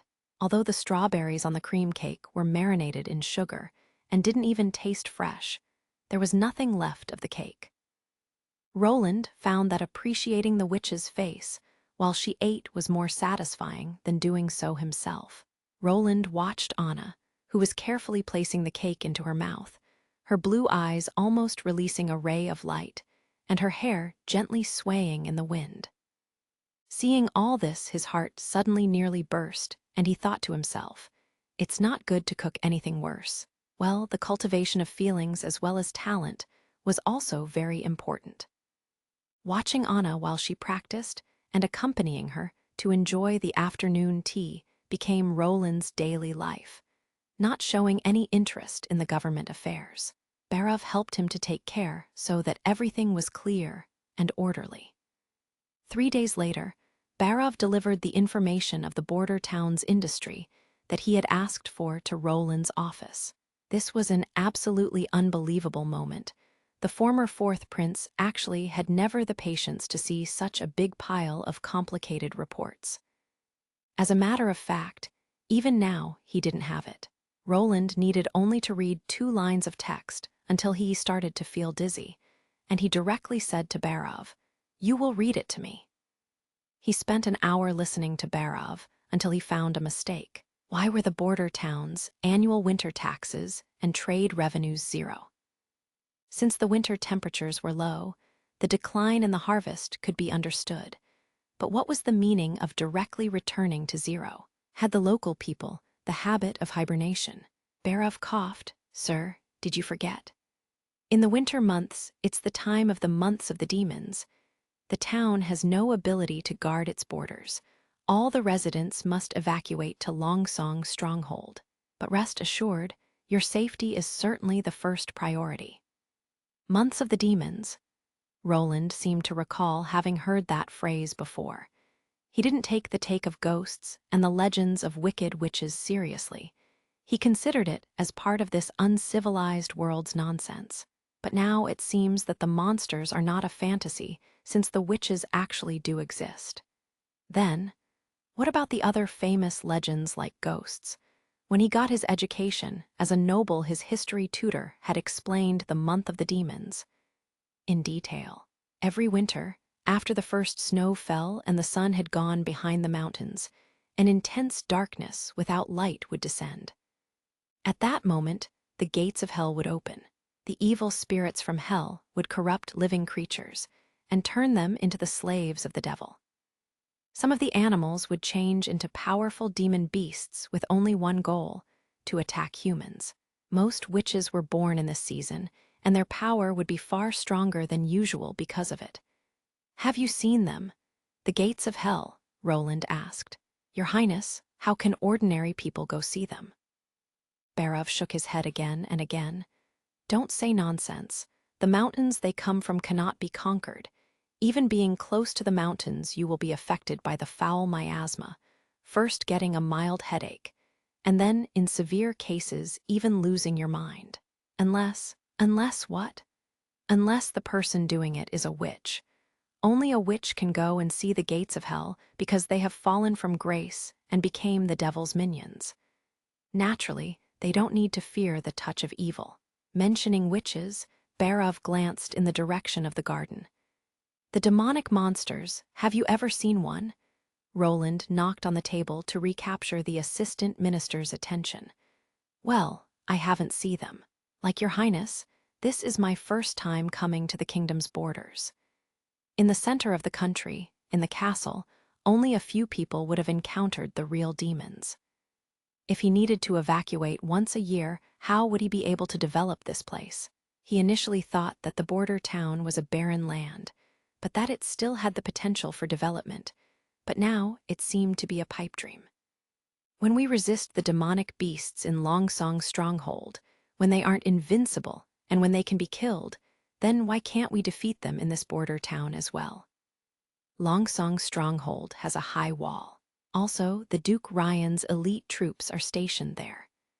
It is nothing like this border town. This small place definitely cannot be compared to it, Barav explained. From the start, the establishment of the border town was to provide an early warning to the stronghold. Therefore, the town was set between the slope of the North Mountain and the Kishui River. So, his town was only cannon fodder to block the enemy. The only path they could cross. Roland laughed grimly as he heard this. Chapter 8, Months of the Demons, Part 1. If Roland wanted to develop his territory well, he had to build strong roots in this place. Even though this land was a wasteland, it could be easily reclaimed. When the territory was too small, it could be expanded outwards. But all talk was useless if the people weren't willing to stay. If they could be forced to abandon a plot of land at any time, then who would be willing to purchase it? Who would want to improve its production? After the assistant minister left, Roland called in Knight Commander Carter and ordered, "Assemble your men, go and find some of the local guards, hunters, and farmers. They must have lived here for more than 5 years and experienced the months of the demons. If there is someone who can fight it, would be even better." After the knights saluted and left, Roland rubbed his forehead, continuing to look at the data compiled by the assistant minister. The main exports of the border town were from mining and hunting, and the bulk of the imports were food items. Everything would be transported through Longsong Stronghold or directly through the Kishui River in Willow Town. The mining exports contained all kinds of minerals, like iron, copper, sulfur, rock crystal, ruby, sapphire. This was completely against the concept of associated minerals. He thought of what Anna had said to him, that the North Mine had been rumored to be an unknown underground lair. Until now, there was no proven bottom to the mine, and it was also unknown how many forks the mine had. The minerals exported by the town weren't paid for with the kingdom's gold royals. Instead, they were paid for with the foodstuffs that arrived. It stands to reason that, since the gems could be regarded as a high-priced luxury, that in these last 5 years, the border town could save a surplus of grain. But in the end, there was no surplus. In other words, the annual output of the mining of the border town was only enough for 2,000 people's yearly rations. Before the prince arrived here, the border town was governed by the duke, who also took charge of Longsong's stronghold, and he had set up this arrangement. In his point of view, he could save food and had a warning for the monsters. The fur trade was part of the local people's own proceeds. They ventured into the westward forest, hunted some birds and other animals, maybe sold them to the Longsong stronghold or to the residents of the small town of Willowleaf. Because of this, no transaction would be made in the border town, and so no tax could be collected. Roland thought, since he came, it couldn't go on in this way. The minerals could no longer be paid for with food. The Kishui River ran through the whole kingdom, and the traffic was not blocked. There was a transportation artery. Even if we would no longer buy food from the Longsong stronghold, there were still other places to provide them. This was all built on the premise that he could stay here in the border town, blocking those damn monsters. Carter worked quickly. By the next day, he had found 2 local guards and a hunter and reported. These 2 men are from the town patrol. Every year they are responsible for lighting the beacon. The hunter said he and the demons had crossed paths. He returned with a demon beast head, which he cut off with his own hands. The 3 people bowed simultaneously. Roland nodded, permitting them to stand up. One of them stepped forward to speak. "Honor, respected prince. Your Highness," the first guard who was called up was too nervous to even speak clearly. "Brian and I are the people, when it begins to snows, we will go to the north slope of the mining area, to the beacon tower. There it's first possible. It is the first point to see the demon movements if they cross over in great numbers. We will conceal ourselves in the forest, ignite the flames from childhood. The road we will withdraw at, and the boat is prepared previously. Then we leave. Since you both were together, let your partner answer it." Roland covered his face to hide his disapproval. "The demon beasts, can they be killed?" The other guard was also very nervous, but at least he did not stammer. "Your Highness, it should be so. They were just ordinary animals in the forest, but through the influence of the evil miasma they become manic and ferocious, but they can still be killed. Every month of the demons in the past, Longsong stronghold would send cavalry, cleansing the land from the stronghold to border town of the remnants of the demon monsters." "The months of the demon last how long?" Roland asked. "Generally 2 to 3 months. It depends on the sun," said Brian. "Depends on the sun?" Roland asked doubtfully. "Yes," the guard explained. "Your Highness came to this town not long ago, so you do not know. In this border town, once the snow begins to fall, it will not stop. Until the sun shines again, then the snow will be gone." "So the snow indicates the end of the months of the demon." Roland recalled that at least in Grey Castle it was not like this. Basically, the next day it would end to snow. Also, the sun would seem to be different. "It is exactly like this. The longest time I experienced the months of the demon was 2 years ago. That lasted nearly 4 months. Many people starved." "Why? Shouldn't be the grain reserves in Longsong's stronghold be large enough to support the town?" Roland asked. Brian's face got a little angry. They had enough. But Reynolds, the municipal administrator, who is responsible for managing such things, declared that the amount of ore and minerals mined was only enough to buy food for 3 months. For the 4th month, we had to deliver a new shipment of ore. But the months of the demons had not ended. We couldn't leave the fortress. So that was what happened. I got it. They were simply alienating the fool people. If Longsong's stronghold treats these people who were living on the frontier, with this kind of warmth like a spring wind. The frontiersmen would most likely want to stay and not leave. But at the moment, it seems that the group of people behind Longsong's stronghold were not the good-natured sort. Roland beckoned the last person forward to answer, while putting the name of the administrator into his heart. The third man looked courageous and strong, with a height of over 6 feet, making Roland feel great pressure. Fortunately, he came forward on his knees. "You said you killed the beast." "Yes, sir." His voice was low and hoarse.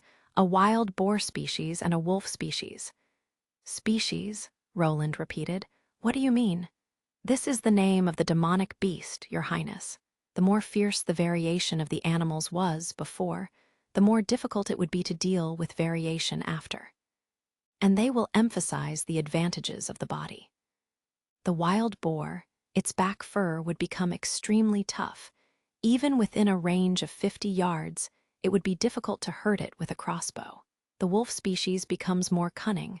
The running speed becomes amazing. To kill it, you need to set up the trap in advance. Stronger would become stronger and faster even faster. Roland nodded as he heard this. But they are still animals. They are, but they are not the most terrible kind of enemy. The hunter said, until here and then he had to swallow his saliva before he was able to talk further. The worst ones are the mixed species. They are devils incarnate. Only hell is able to create such a horrible monster. I have seen a hybrid. It had not only beast-like strong limbs, but on his back was even a pair of huge wings, allowing it to fly short distances. And it always knew where I was, no matter how much I tried to hide. It could always detect me. It was not hunting its prey, Your Highness. It was just teasing the prey. The hunter Lihu lifted his clothes, showing a large scar extending from the abdomen to his chest, as he said, "I lost my consciousness and fell into the Kishui River. I was lucky to survive." Such a monster exists. Roland felt that the world became more and more like a fantasy. A strong wall can block all ordinary kinds of demonic beasts, but if they could fly, what should he do? Mixed species should be very rare, right? Chapter 9, Months of the Demons, Part 2. "Not many, Your Highness," the hunter replied. "During every months of the demons, there will only appear 2 to 3 mixed species demons. Otherwise, Longsong's stronghold would be in huge trouble."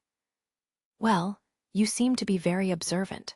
Roland ordered the man to stand up and asked, "What's your name?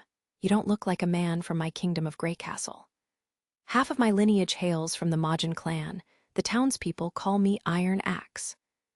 Majin clan, the people from the Shaman kingdom, located southwest of the Barren Lands. It was said that they were the descendants of giants. Roland searched within his brain for any memories related to the Majin clan, and realized that Iron Axe did not use the name his clan called him by, rather using the name given by the people of Border Town. And apparently, he did not want to have a relationship with the Shaman kingdom. As for why, since it was obvious that he was from the southwestern border of the desolate lands, he estimated that there were a series of sad stories involved. But for the moment, those stories weren't important. Everyone was welcome in Border Town, regardless of his or her background. Roland clapped his hands. "That's not why I asked you to be here. Carter, bestow each of them with 10 silver royals, then they can leave." "Thank you very much for the reward, Your Highness," said the 3 in unison. Afterwards, the people were taken away by Carter. When he had finished his task, Carter returned once again and asked, "Your Highness, why did you ask them these questions? Do you want to stay here?" Roland didn't express any opinion and instead asked, "What do you think?" "This matter is out of question, Your Highness," said the knight loudly. According to the statement from the hunter, even a wild demon bear would be difficult to cope with. Outside of 50 yards, a shot with a crossbow would have no effect. We would have to wait until it closed to 40 yards, or even until 30 yards before making our shot. Only our elite soldiers can accomplish this. Plus, the demons are too numerous, and we can't rely on strong walls, only standing side by side with the local guards to stop them. I'm afraid that the casualties would outstrip the accomplishments. Our defeat would be assured. You already saw what a witch is able to do, so why do you can't think positively? Roland sighed. The witches are evil, but Miss Anna does not look so. As your knight commander, I have to seek truths by looking for facts. If I would give you a city wall, would you think it will be possible? What? For a moment, Carter suspected that he had heard wrong. If I give you a wall, between the north slope of the mountain and the Kishui River. Roland stressed every word he said. Although they would not be like the enormous walls from Grey Castle, but to stop animals, they should still be able to. Sir, do you know what you are saying? The knight didn't know whether to be angry or to laugh. Even your nonsense should have a limit if you don't stop. You will have to excuse my lack of manners. We still have 3 months, don't we? I looked at the past records. The first snow usually falls here at the end of the 2nd month from now. Even if we had 3 years, it would not be enough. Building a wall would require many workers. For setting the foundation, they have to compress the earth, and every 1 or 2 feet would have to be reinforced. Otherwise, it would have a high risk to collapse. This would be the simplest of the earthen walls. Carter shook his head again and again. Brick and stone walls are even more difficult to build, and it would need hundreds of masons who would first have to cut the stones or bake the clay into bricks. Afterwards, they would need to build it block by block. Your Highness, all walls were built this way, without exception.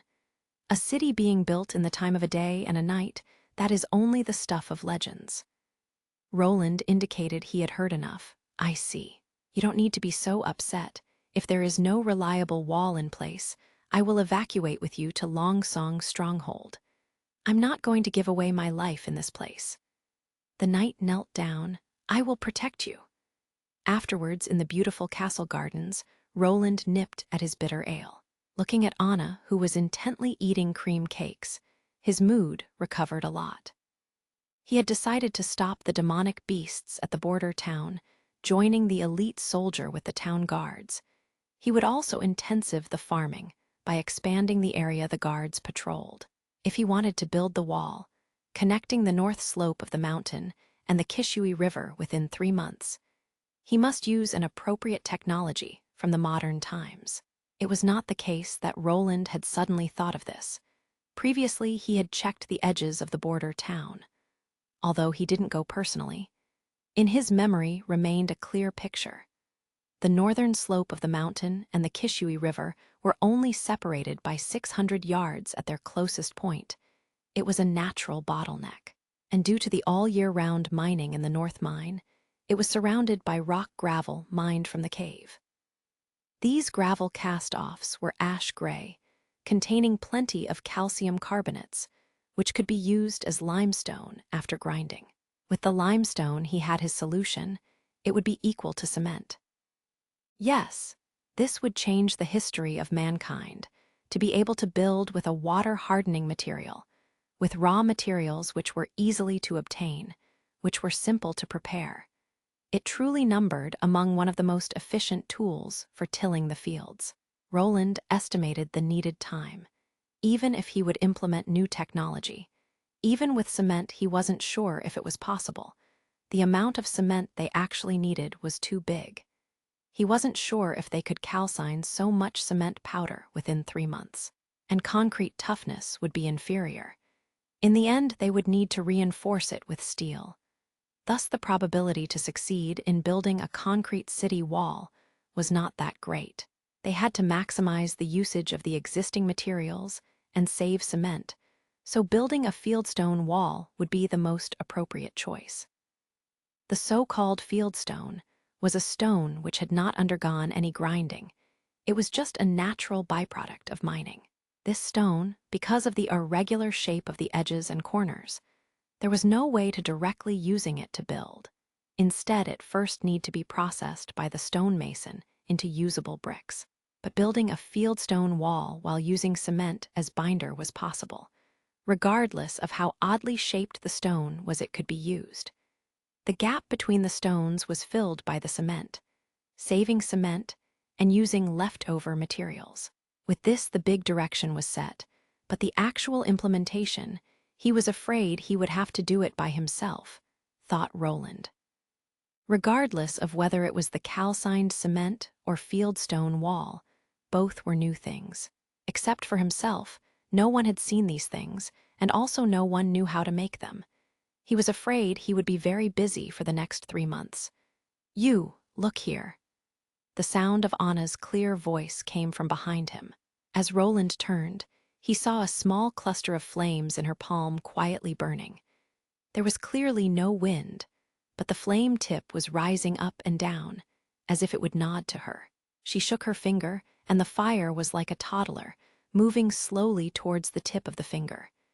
In the end, it stood at the top of the index finger, simmering down. "You did it." It was an incredible scene. Roland felt admiration from the bottom of his heart. This was not illusion magic, nor a chemical trick, but it really was a supernatural power. But this was not the most attractive thing to Roland. Many times more dazzling than the flame was Anna's look. While she was intently staring at her fingertips, the lake water limpid eyes were reflecting the vibrant flame, as if an elf sealed within a sapphire.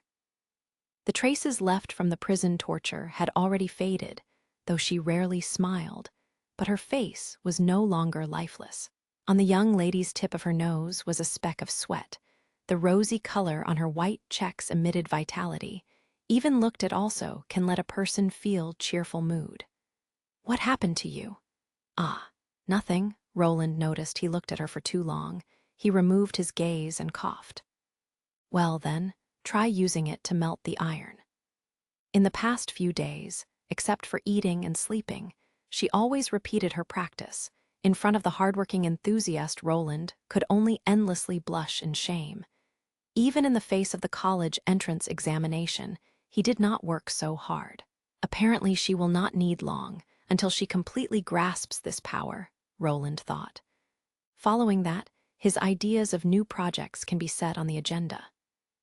Chapter 10. The stonemason this week. The weather wasn't good. The sky was always gray. Carl Van Bate's mood was like the weather, gloomy to the extreme. Walking on the wet stone street, from time to time there were people greeting him. In this town, Carl run a school. At Greycastle, those noble children with the talent to go to school attended a different kind of college. Here he was also teaching for the children of ordinary people. Therefore, in this border town, he had a very high reputation. "Hey, Mr. Van Bate, good morning." "Sir, is my son doing all right?" "When are you free, Carl? Let's go fishing together." At ordinary times, Carl would always smile and would respond to them, but today he just nodded, never saying a word. Since he witnessed the hanging of Anna, in his eyes the world appeared to be flawed. Or to say, since his departing from Greycastle, a crack seems to be rising into existence. But he deliberately turned a blind eye. He used his busy work to numb himself, and to a certain extent, he even used the innocent smile of the students to cover this crack. Until Anna died, he thought that the world had not changed. But after the hanging, the crack not only did not disappear, but it expanded. Regarding Anna, he recalled the memories of the previous half a year. Within more than 30 children in her class, she stood not out. With a normal appearance, she was never a person of many words, but there was something that let Carl felt a little impressed. That was her passion for knowledge. No matter what they would teach, characters or history, she could always remember it on her first try.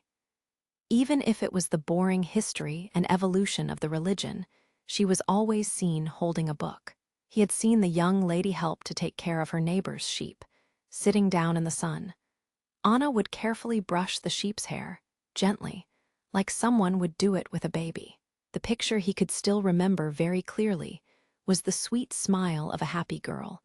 No matter what or how, he could not think of her as a sinister and evil person. Later, there was a fire at her place, and Anna's mother unfortunately passed away. Afterwards, Anna never came back to college. He never saw her again until a week ago, when she was proved to be a witch and hanged in the town square. Be tempted by the devil, an unclean person, evil, all fart. In his heart, he had for the first time doubts about the Holy Church. For the first time, he doubted the knowledge they imparted. Whether or not Anna was a witch, he didn't know, but she would never turn evil. If a yet-to-mature girl, a girl ignorant of the world and full of curiosity, could be called evil, then the administrative officials of Greycastle were from hell and possessed by the devil too. In order to save several hundreds of gold royals, they deliberately stole stone material in exchange, leading to the collapse of the half-finished theater building. More than 30 masons of their guild had died. But were they hanged? Not even one. The judge finally ruled that the leader of the stonemasons was unsuitable for his job. He was punished into exile. The stonemasons were forced to disband. And Carl, who knew the inside story, fled out of the limelight and left Greycastle. He followed the road into the west, eventually ending in the border town. He managed to establish a college with a lot of students. He already got to know the new neighbors. He found new friends. But the crime from the officers of Greycastle was always engraved in his mind. Now, once again, he felt the world was mocking him what was evil. The gods of heaven, could they really see it clearly? The last overwhelming straw for Carl was Nana. Nana and Anna were nothing alike. One could even say they were the complete opposite. She was a very lively girl, quite well known in the college. Only seldom attending class, and when she was there, she could never pay attention, only lying in the grass. If you asked what she did, she would giggle for a while, and then she would answer that she was looking at a fight between a grasshopper and ants. Nana's face was always full of laughter. It seemed to be her nature. The evil world had nothing to do with her, at least in the college. She could always be happy and was able to laugh. Carl was even a little curious if she had ever cried since she was born. Until 2 days ago, when suddenly, with a long face, Nana came to find him. "Teacher, will I be hanged too, like Anna?" This let him know, his student, Nana had become a witch. "Ah, isn't that, teacher? Come over here and help us to look at what it says." Carl felt as if someone had pulled his sleeve. He looked up and found that he had arrived at the town square. Many people stood around the board and shouted that someone should let them know what the announcement said. Hearing Van Bate's name, everyone consciously get out of his way. "Teacher, you coincidentally came, help us to look at it." "You are right. Originally it was Meg who would read this to us, but the end result was that before he could tell it to us, he got stomachache and had to go to the toilet. Until now he did not come back." Like always, he nodded with a smile. Then he explained in detail the content of the bulletin board to everybody who listened. But at the present, Carl discovered it was impossible. The smiles and enthusiasm of these people was not fake, but for him it was. But seeing this, it became more and more intolerable to wear the fake mask himself. The post of the hanging of Anna was placed above the notice. Everyone was cheerily discussing about it. In a sense, you were her murderer. He could say it only in his own heart. Your ignorance and fear had killed her. Carl had to swallow down his emotion, took a deep breath, and walked to the front of the announcement list. The prince called for hands to help with the construction of new buildings for the border town. "A variety of different kinds of jobs is available," he said. "But I am also one of her killers, and what qualifications do I have to blame them? The one who told them that witches were evil, was it not me?" Carl had a bitter taste in his mouth. "Look, everything they knew I have taught them, word by word the Holy Church doctrine. I always thought I taught well. To hell with it. Stone grinder, they have to be male, from 20 years to 40 years old and healthy. Payment 25 bronze royals per day. Mud craftsmen, not limited to gender, over 18 years old, they should have experience in masonry. The daily payment would be 45 bronze royals. Handyman, requiring to be men, 18 years of age or older, 12 bronze royals per day. No, he had to do something. If Anna's death has been irreparable, then at least he couldn't let Nana die. Carl heard his inner voice shouting, "The Mason Guild collapsed when you did not stand up. Anna was hanged when he did not stand up. Do you like what happened when you stayed silent? helplessly looking at these lovely child when she would be sent to the gallows. But what could he do? Could he flee with Nana out of border town? He had his own family, a family who traveled with him from Greycastle. Just when their life got better would they need to leave again. Even Nana herself, who was born into a rich family, would she leave her fixed place of life? Stonemason, not limited to gender. Age is not limited. Preferred are people who participated in building for the municipal administration, like the stronghold or other fortifications.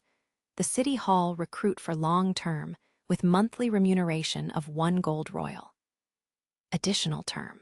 People with rich experience and excellent performance could get granted an official position. After reading the notice, the people become even more noisy. Paid monthly 1 gold royal. This is even better than the payment for the stronghold cavalry. Will you go? Can you build a fortress? You just don't only stare at this, go get a job. Every day you would get paid for the work. Count together you would not get much less than with hunting. Indeed, when going to hunt, it is possible to lose one's own life, and when you have to dodge, it is also possible to get lost. Carl van Bate did not pay attention to this. He concentrated on the seal and signature on the final notice. It was the autograph from Roland Wimbledon, the 4th prince.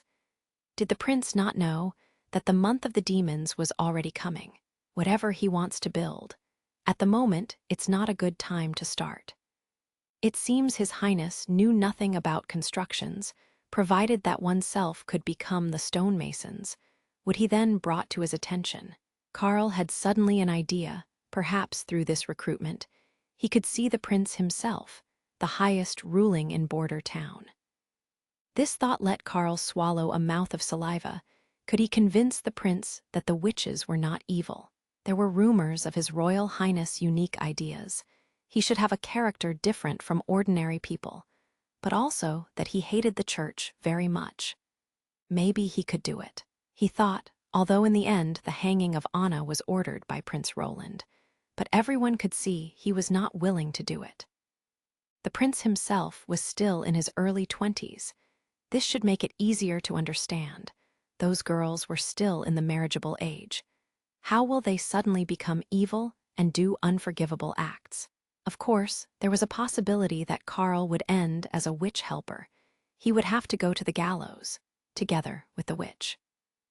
The church's law stipulates that anyone who shield a witch or who would plea for leniency should be regarded as someone who abandoned himself and become a demon disciple. Only the prince who hated the church, could be his last hope, since only he could declare the church's law as a waste of paper. Carl prayed in his heart. Even though he did not know to which god he should pray, he closed his eyes and prayed for a blessing. In memorial of the dead Anna, for the sake of Nana who was still alive, and for himself, so that his own heart crack would no longer expand, he decided to take the risk. Chapter 11. 3rd Princess, the sea breeze has become so cold. While gazing at the boundless ocean surface, Garcia Wimbledon said, while stroking out her wind-tangled hair with a feeling of regret in her voice. "Because the winter is coming," she said, looking back at the handsome man standing behind her and giving him a reply. "Although this is the South, it is not the deep South. There, people don't understand what winter means. During the winter our fleet cannot be in the port, the ocean current will hold them down, we will be unable to move a single step. So at this time, they should be at the last voyage." The woman turned around. "Ryan, how much time has passed since the Blacksail fleet has set sail?" 2 months and 4 days. The man answered without hesitation. "If nothing else happens, within 3 days they will arrive at the port of Clear Water." She laughed. "I hope they can give me a sufficient surprise." Ryan looked at the woman in front of him. His heart was filled with emotion. When reflected by the autumn sun, her gray hair had traces of silver in it. Her long and narrow eyes were a reseda green. While looking at her, you would feel an indescribable sense of oppression. Due to staying at the coast for a long time, her skin had gotten slightly rough. It was not longer as white as all the other women of the royal family were, But Ryan did not complain. In his eyes, Garcia had the temperament that cast any other beauty into the shade. Compared with those inbred idiots from the Greycastle flock, she appeared to be different. Rather, the daughter of King Wimbledon III was a true genius. She possessed the wisdom and pride of a noblewoman, however unlike the other nobility, who would scrupulously abide by common sense. On that point, she was even a bit like the civilians breaking away from the ordinary, filled with expectations, with an extremely rich spirit for adventure. Of course, no civilian would have this kind of ability and vision to join the rank of a duke right away. Compared to her, even the other aristocracy appeared to be lacking in foresight. All of the trade income of the port of Clear Water was to be reinvested into the fleet construction. No coin was to be left in their treasury. The light of a miser would not shine very far. Hiding a gold royal in the cupboard would be without any meaning. When you don't use it, it will be like a stone. Only when you take it out can it reflect its own value. The point is to spend. It wasn't equal to losing it.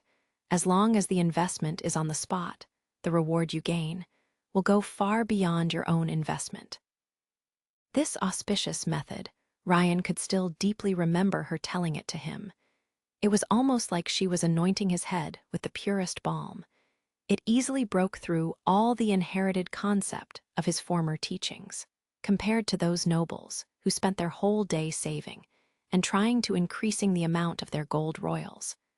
Ryan had the feeling that this was the true method of a ruler, so he has boldly placed his life under Garcia's command, vowing to follow her to the port of Clear Water. After they had arrived here, Ryan had found out that the third princess was far more than her philosophy. Not only was she a person of philosophy, furthermore, she was also a person of action. At the center of her plan was her Blacksail fleet, and on the path to her ambitions, there was no hindrance that was allowed. Already 5 years had gone by. Garcia's forces have infiltrated the port of Clear Water, organized and prepared her Blacksail fleet. And then, her father, Wimbledon III, started the strive for the position of the king. In other words, even from the beginning, she had already walked in front of all the other heirs. "Let's go back inside the room. The wind is becoming more and more powerful," Garcia said. Her palace was located at the Blue Water Port, above the natural harbor. The tower-like building seemed to be a protector stationed above the shore. On the top of the tower was a circular terrace, with an unobstructed field of view. It was possible to have a bird's-eye view from the entire harbor, seeing the coming and going of the merchant ships. Today, after her 5-year operation, the business plan in the port of Clear Water had already begun to take shape. Every 6 months a bark would be launched. Furthermore, she had already obtained the people's trust. While the third princess seemed to be in good mood, Ryan hesitantly raised his biggest doubt, which has haunted him for months. "Your Highness, there is one thing I do not understand," he said as he shut the door, leaving the roar of the sea breeze outside. "You may speak," she nodded while smiling. "How could you have foreseen all of this, even before the king has announced the king's order?" He had also thought that it would be impossible that her father Wimbledon III would mention it to her in advance. But even after having carefully thought this matter over, he still hadn't come to a conclusion. Everyone knew that the second prince was the heir that the king valued the most. The king's order had been set up for him. This point could be seen by everyone, since the second prince had gotten Valencia as fiefdom. Could she have guessed all of this on her own, furthermore already having started 5 years ago laying out her plan? God, she was only 18 years old. "Foreseen?" She showed a funny look. "Do you take me for a witch? I don't have that kind of ability." But furthermore, I did not know that my father would declare the strive for the king order, paving the way for his treasured second son. In fact, there exists no connection between the strive for the king order and my plan. There was no relationship. When Ryan suddenly became aware of this aspect, his mouth became wider and wider. Seeing the expression of disbelief on Ryan's face, Garcia smiled. Don't tell me I should have waited for my father to first tell me that I should fight for the throne. Would I have then have had the ability to fight for the throne? Similarly, would it really in the end have been the one who governed his town the best, be the one to sit on the throne of Grey Castle? I thought you understood my plan when you had seen the Black Sail fleet. So that's the reason, Ryan murmured. Her fleet is not only for the battle of the throne. This fleet belonging to the third princes could change the sails after leaving the port, robbing the ships from other cities and countries. Similarly, the third princes encouraged the people to go out to the sea to participate in her Black Sail fleet. She promised all the loot would become the property of the ship's captain.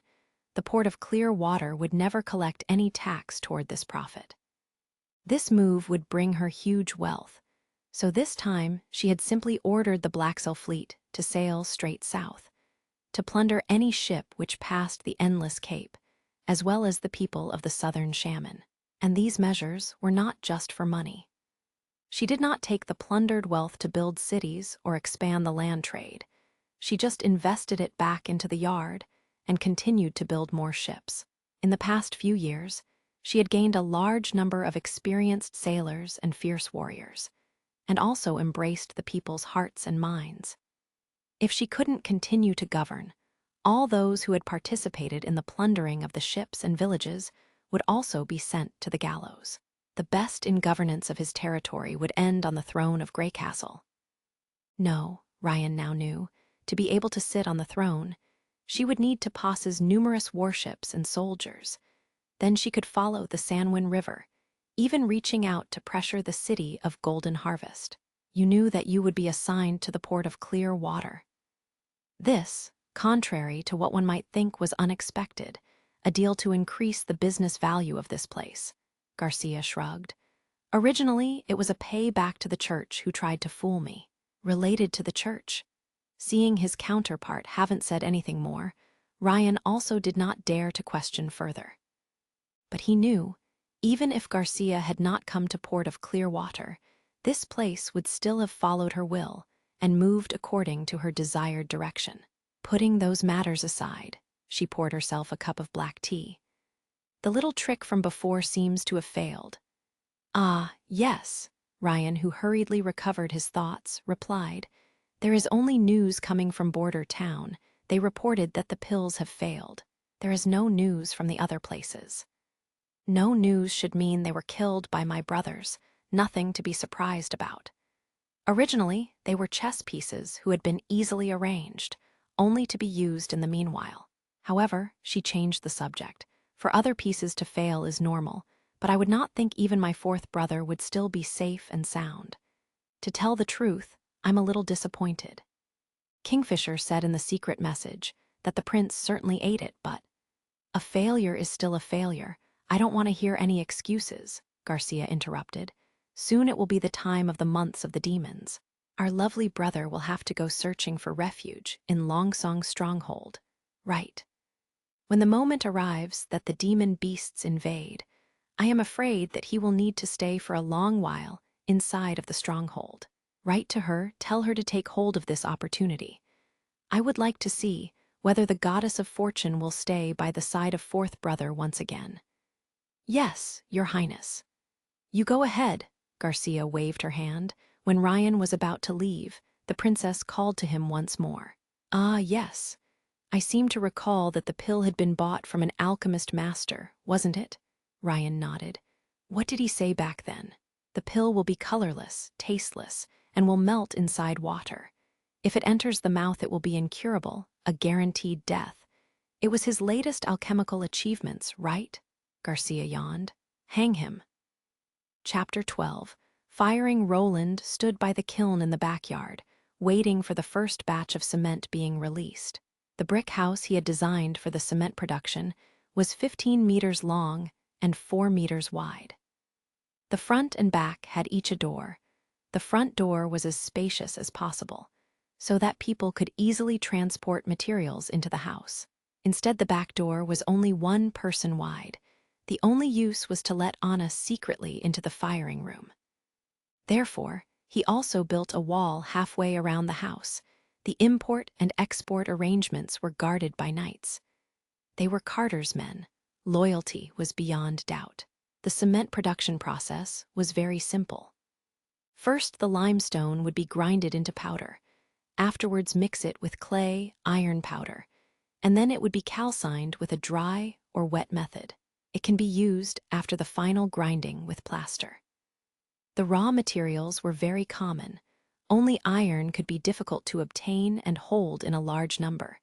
The critical fact lies in the process to reach the right calcine temperature. Roland did not remember the specific temperature needed to produce cement. Even if he did remember it, he had not the possibility to measure and control the temperature.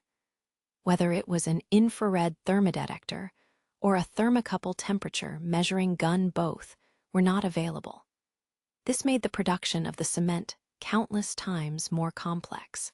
He only knew that the temperature was almost similar to the melting point of iron, and the calcination process was also a difficulty in the production of cement. In the era of the less advanced smelting technology, maintaining the temperature of the furnace has been a problem for all people. The heat loss of an ordinary open furnace was too great. It was difficult to maintain the temperature at 1,200 degrees. But he would also need a high temperature resistance furnace. He would have to figure out how to make fire brick. The traditional iron-making blast furnace would be forced to the point of melting. Temperature may be up to the standard, but the narrow chamber was too small for the cement calcination. Roland was afraid that the time until the months of the demons was not enough. Therefore, Roland's design for the kiln had no heating measures. He purely relied on Anna. The broken-down particle of limestone and clay were mixed together with water into a slurry. This was evenly spread within the kiln. Then the knights locked the door and walked away. Anna entered from the back door. Her fire baked the earth slurry until it melted together with the iron powder. Roland was somewhat restless. This was his first step to upgrade border town. If he couldn't produce cement, building a wall within 3 months would be empty talk. Without the wall, there would be no people willing to stay in this place. Whether it was real life or fictional literature, if you want to progress forward, a stable base is essential. Your Highness, this kind of product can really hold the stones together, Carter, who was at the side of the fourth prince, asked. Although the prince had told him this was the latest research results of the alchemists of Greycastle, but he was still skeptical. After all, those people really haven't made any useful products. Who knows? Anyway, they said it would. Roland spread out his hands. The world of alchemy and astrology were known as the sage art. In the mainland, these professions were very popular. In general, the royal family would develop their own alchemist and astrologers for refining and predict the fate. For ordinary people, these studies were too classy. In view of this, Roland naturally set the source of cement formulations to the alchemical head. As for the chief knight, he didn't matter. Through the window they could see the flame gradually stop to burn. It seemed the calcination was done. When Roland stood up and went to look, Carter was driven out of the garden, so he waited alone in front of the back door for the brick. The gates creaked open, and Anna walked out. First thing Roland did was to drape a robe over her and brought her a cup of water. "How are you?" The face of the witch was full of dust. Due to the wet processing system, the amount of dust was low, but the hot air needed for calcination produced still some dust. She was not wearing a mask. Staying inside for more than 10 minutes was obviously not too comfortable. She coughed and nodded. The slurry already changed into powder. Roland waited until the temperature in the kiln dropped low enough. Still then, he wrapped a wet towel around his head. He grabbed the shovel and got into the back door. He was instantly surrounded by the hot air. For some time, he felt it was difficult to breathe. The skin on his hands was roasted immediately. Fortunately, taking a shovel of powder took not much time. Otherwise, if staying for a few minutes in this environment would cause a high temperature shock. "Is this what you wanted?" asked Anna, who was now wearing the witch outfit. "It looks very much like it." Roland spread out the fine powder flat on the ground, using his finger to sense the temperature. To know it definite, we will need to test it. What's the use of it? It is for building houses or repairing bridges and the roads. It can be used in many other places too. If it is successful, afterwards the people will be unafraid of the wind, or that their homes could be destroyed by the cold, rain, or snow. With the other hand, he patted the girl's head. This was only possible thanks to your ability. Anna lowered her head. Roland did not know if it was or wasn't an illusion, but he felt that the girl's breathing got faster after he patted her. According to the theory, it is important to fire the grinded materials together with the gypsum. With this, it would be possible to adjust the hardening time. But now it would be needless to think so much. After a short break, Roland took the shovel again and grasped to more. Then he called Carter, who stood outside the courtyard, over, letting him prepare 3 different mixtures of the powder with the sand to compound cement mortar. The chief knight completely didn't mind this manual work. For him, doing this kind of matter was many times better than the substitute fights for his highness.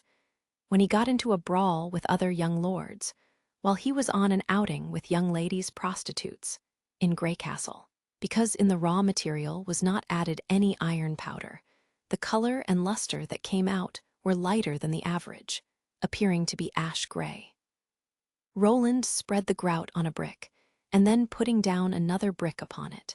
The cement solidification time would be around 4 hours, but taking into account the pre-production of instability, he intended to simply wait until tomorrow to see the results. The second day, early in the morning, Roland, Carter, and Anna hurriedly rushed to the firing place in the backyard. When he opened the door, he saw that the cement had the appearance of the solidification condition. The 2 pieces of brick were tightly bound together. The consolidation appeared to be uneven. On some places appeared hoarfrost. Roland crouched down, scraping off the aroused hoarfrost, trying to press his finger into the hardened cement. The touch made his heart feeling pleased. The cement surface was solid, completely different from the touch of rammed earth. Namely, the use of the nail to scrap didn't leave any traces. Carter repeated the action of the 4th prince, attempting to move the rock, but he also did not succeed. He even resolutely kicked against the side with his foot, until the connection between the cement and earth broke, but the 2 pieces of bricks were still firmly bonded together. At last, he swung the hilt of his sword against the brick, but only a small piece at a corner broke away. This is the effect of cement. Carter immediately realized its role. It is incredible. Yesterday, it could also flow like a melted candle. Just 1 night later, it's like a rock. With this kind of material, with this building, the city wall would go much faster. As long as we have enough stones, we could even build a wall around the border in 5 years. What's the use of that? Roland did not accept it as the correct way. The tall wall would be unable to stop any enemy who comes from the inside. I would rather turn the old wooden homes of border town into solid concrete rooms, so that my people no longer need to worry about a natural disaster turning them homeless. The chief knight was speechless. He really did not expect the 4th prince, with all his kinds of bad habits, would say this. In the future, you will see, Roland reaffirmed himself one more time about the importance of the road he would walk. With regard to the numerous battles he needed to fight, science and technology was the first production capability, and here the witch was the first productivity. Chapter 13, City Wall. Soon the cement production got on the right track. In order to permit Anna a sufficient amount of rest, the kiln was only used 2 to 3 times a day. To obtain the most out of each calcining process, they had to get more raw materials. For this, Roland once again issued orders to recruit more workers until their current numbers were doubled. But he also knew that he could not rely on only Anna to do the firing. People who were working long-term in a dusty environment would eventually become sick. Furthermore, once future production scale increased, honor alone would not be enough to satisfy the demand. The witches should not be used as consumables. Instead, they should serve as an engine to promote the development of civilization. Although Roland was already aware of this fact, at the moment, he could only invest all of his energy and manpower in building the city wall. After all, if they couldn't stop the demon beasts, everything else would become unimportant. Digging out the foundation for laying the city wall had already started in order to connect the northern slope with the Kishui River to increase the production speed. He personally took charge of the overall project. He dug out the first shovel of earth with his own hands in front of the shocked masses of surrounding onlookers. Roland thought after the problem with the cement was solved, building the city wall would be easy and relaxing. But he soon found out that his prior experience in engineering wasn't enough to understand a word from the project. How deep and wide did the foundation have to be? How to resolve the different heights of the sections? How to ensure that the more than 600 yards long wall would be built in a straight line? He had previously seen the construction of a road by a group of young men. They were looking at a scale on their measure instruments. It was called a theodolite and level, right? But both of those tools didn't exist here. As an unfortunate mechanical engineer, although Roland and the civil engineer next door were called the two engineering dogs, the content they were actually learning was poles apart. Of the mud artisans who he'd hired, no one had ever been involved in the construction of major projects. It could even be said that his own understanding was better than theirs. Therefore, building the wall started very slowly. It took an entire week to dig out barely half of the foundation they needed. Once a project got out of control, it would be difficult to say how the final product would look like. For example, this dug-out foundation, which was hard to dig, came out as shallow groove, rather than the foundation of the wall. It more suited to be called a drainage ditch. Despite Roland's descriptions, the width they dug out was more or less individualized. Thus, the width got clearly out of shape, becoming more and more narrow. While standing at a distance, the foundation practically resembled a curving and twisting snake. Even so, Roland was unwilling to stop the project.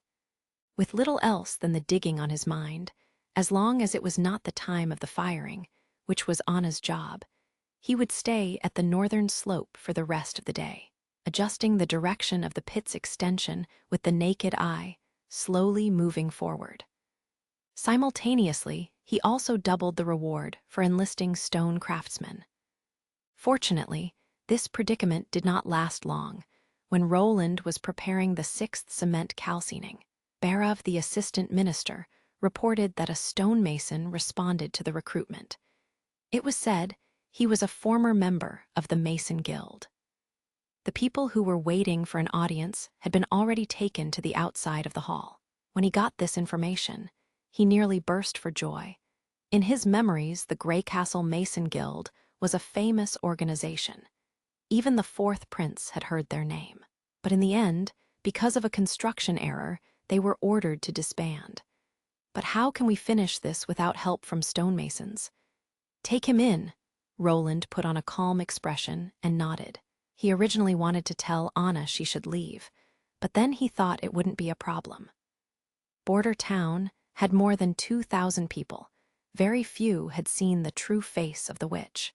Moreover, her look now, in a bizarre new dress, and her appearance before, when she wholeheartedly courted death, when she was not her usual self, was worlds apart. He estimated that even if she was seen, she wouldn't be recognized. Karl van Bart felt restless when he was led into the courtyard by the knight. He intended to inform His Highness that this time of year was unsuitable to carry out a large-scale project. After acquiring His Highness' trust, he could slowly change the prince's view on witches. In the rumors, His Highness always acted wild. What should he do when it seemed he would get the contrary result of his advice? With his thoughts in a whirl as he bowed down, when he lifted up his head again, he suddenly stopped and stared blankly. The girl at the side of His Highness looked so familiar, he had felt that he was dreaming. Karl rubbed his eyes, then looked once again. He could not help but cry out, "Anna!" Roland's heart stopped for a beat. How was that possible? He just wanted to hire a craftsman, but who could know that the craftsman was also the witch's neighbor? He could tell that the other was absolutely familiar with Anna. If not, it would have been impossible to recognize her immediately. He looked at Carter. The chief knight got the hint. He immediately pulled the latch, blocking the only exit. Venerable teacher. Anna's reaction let Roland's spirit circle for a while before he came back to complete consciousness. What teacher? It's really you, Anna. I. Carl only felt his eye socket warming up, and then there was something flowing down. He knelt powerlessly on the ground, constantly repeating, I'm sorry, very good, too. Well. After Carl Van Bart was able to calm his mood, he slowly stood up and then bent over once more to pay tribute to Roland again. I'm very sorry, Your Highness, I forgot my manners. This, in the end, what is going on? Aren't you a mason? I used to be. When Carl had regained a calm mood, his speech became very fluent. His Highness had not killed Anna. The one who was hanged on the execution ground was substitute, being aware of this point. He already knew how to progress further, although it was unclear why the other party rescued a witch. But regardless, even if His Highness wanted to take her as his concubine, even that would be much better than being crucified. This showed that the prince wasn't afraid that the witches were the evil incarnation described in the rumors. He described his experiences of living in this border town since the time he fled out of Greycastle, including that he had opened a college here and that he had found out that Nana Payan, one of his students, had also become a witch. Finally, he pleaded to His Royal Highness that he would also take Nana into his palace so that she would be safe from exposure. Anna, who stood at the side, had a caring expression on her face while listening to the plea for Nana, but from the beginning to the end, she never said a word. Yet another new witch. This truly was important and good news, but he seemed to remember the name Payan. When Roland quietly asked the assistant minister, he got to know that this was in fact a small aristocratic family of border town. You can take her to see me. If she is a witch, I will make sure that she doesn't get hurt, Roland promised. But I cannot take her away from the Payan family, especially when she had not suffered any threat from her material family. Also, me rescuing Anna is not what you think. He considered telling the truth would be better. I need her help. The idea that they are the devil's force is absolutely nonsense. I believe that the power of the witch, regardless if it is good or evil, can be controlled. So Anna, Nana, or any other witch, as long as they do not break any other law, I won't condemn them to death. Next, we will turn to the town business. You participated in the construction of the Greycastle city walls. The prince quickly changed the topic back to the construction matters.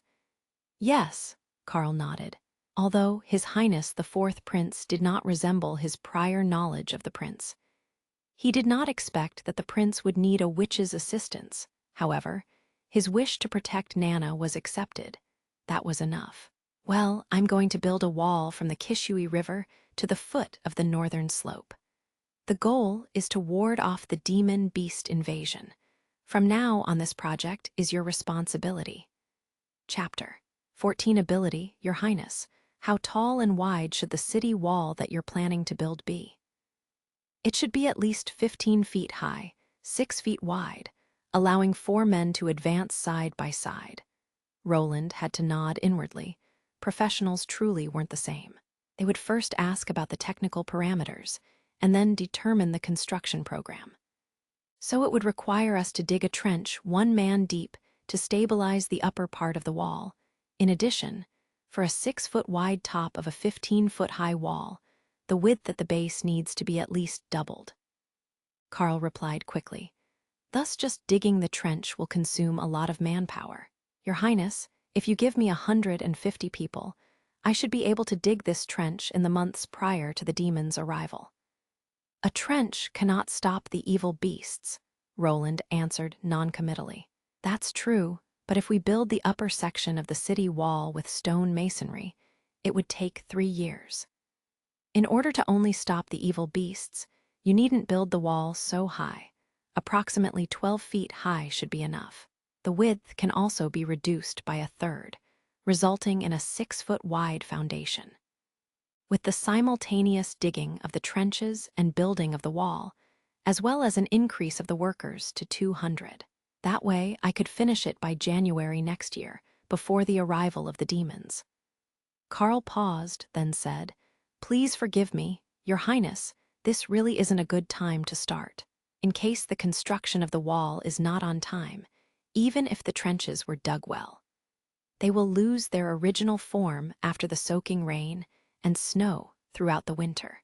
When you return, instead of finishing it, you would need to spend more time and manpower just to clean up the softening trench, excavating and deepening it one more time.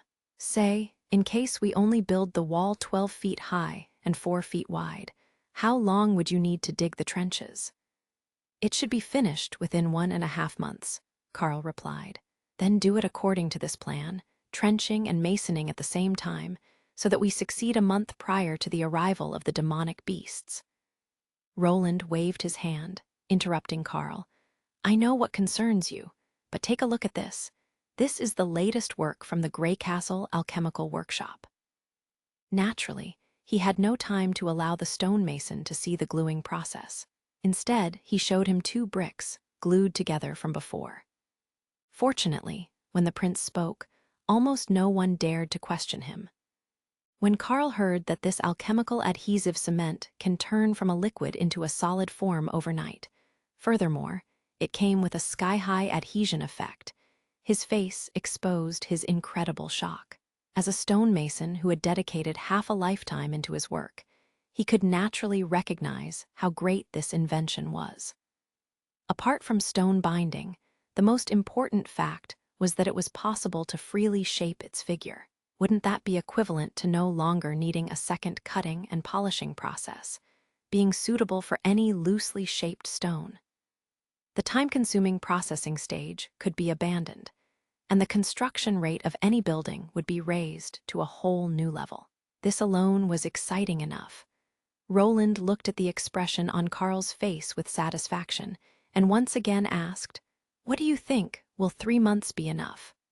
Carl Van Bart's voice somewhat shivered. "If you're right, no, I mean. If the alchemical workshop described this matter correctly, I'm willing to try." "Very good. I will let people summarize the detailed information of cement for you. If there are still other needs to discuss it, then feel free to talk with my assistant minister," Roland laughed. "Mr. Carl, from now on you'll be the chief of the employee's office." On the next day, Roland saw Nana in the afternoon. The little girl stared blankly at Anna, clutching her clothes for a long time before saying, "I'm already dead." The first time Roland saw her, he had to admit that the power of the witch did not only give them the ability to use magic. To some extent, it also changed their appearance and temperament. She and Anna were very different types, but both of them had a unique charm. This feeling had nothing to do with age, and it was also unrelated to their situation. Even when Anna was in jail, waiting for her death sentence, the radiance she emitted still continued unabated. He searched through his entire memory, whether it was a noble lady with a very good upbringing or a street walker in Grey Castle, neither gave off such an aura. If one insisted on describing it, them compared with a witch, it was like the witches were the colors in a black and white photograph. She was brought over by Carl Van Bart, who afterward retired tactfully, leaving only Roland, Anna, and Nana in the backyard. "You're not dead. Anna too is alive and well." Roland had to hold back a smile. "I'm the 4th Prince Roland Wimbledon, and I'm Nana Payan." When the little girl heard that she herself did not die, her expression turned lively again. She ran straight to Anna's side, beginning to chatter with her, unconcerned, disregarding the identity of Prince Roland Wimbledon. Roland naturally didn't care what a 14, 15-year-old girl had to say. Instead, he leaned on the round table and poured himself some ale, appreciating the day-to-day behavior from the side. Anna was clearly a little bit calmer. In the time Nana would say more than 10 sentences, Anna would say one. Having said that, while Anna was only 17, she already exuded a big sister feeling. Roland couldn't help but think, when she grows up, how outstanding will she become? When Nana's speaking slowed down, he coughed, opened his mouth, and asked, "Miss Payan, I heard from your teacher that you have awakened as a witch." Compared to the vast majority of people who use the word fallen when becoming a witch, Roland preferred the term awaken. He was not naive enough to think that all witches were immaculate white. People who already had a malevolent personality would only create greater destruction. This is the same with weapons. They could produce violence, but they could also be used to resist violence. The crucial point is the person who holds the weapon. Perhaps the church's propaganda of the massacres caused by witches was based on the facts, but using this as proof that the whole witch community was guilty was the greatest of injustices. Nana's face once again stiffened. She whispered, "Will you hang me?" "No, of course not. The gallows are for heinous criminals. You're not one and Miss Anna is not one either, so don't worry about that." She took a breath and nodded. "I'm not sure. The teacher said witches were coerced by the devil and afterward got some evil powers. See, can I be possessed? Moreover, I have never seen the devil." "When did you find out that you, yourself, had become different?" "Roughly a week ago," Nana muttered. "I saw a bird with a broken leg and wanted to help it. And suddenly, I felt something flowing out of my hands." "There were things flowing out?" Roland asked. "What happened then?" "Ah, it suddenly enclosed the bird like a sticky bubble of water." Nana's head tilted when recalling this. "Then the bird's leg was healed." "Does she have the power of healing?" Roland's heart began to race. He was very clear what this ability would mean. With the absence of antibiotics, there was no modern medicine there. People with a traumas or infection would likely encounter death in these ages. As such, rapid wound healing was almost the equivalent of saving many lives. This ability is very limited in promoting the progress of civilization as a whole, but it has amazing significance for an individual life. He immediately went to the door, looking for a knight to bring a living chicken. If it could be proved that what she said was true, he might be able to use this as a source to change the border town's view of the witches, ending the current situation of ruthless persecution. Chapter 15. Flattering oneself seeing the knight accept his order and leave, Roland returned to the table. "You can heal small animals, so why would you think witches are evil?" The teacher said, "Witches can do what ordinary people cannot do, and sometimes it may not look bad, but that would be only a trap set up by the devil to tempt more people." The girl trailed off.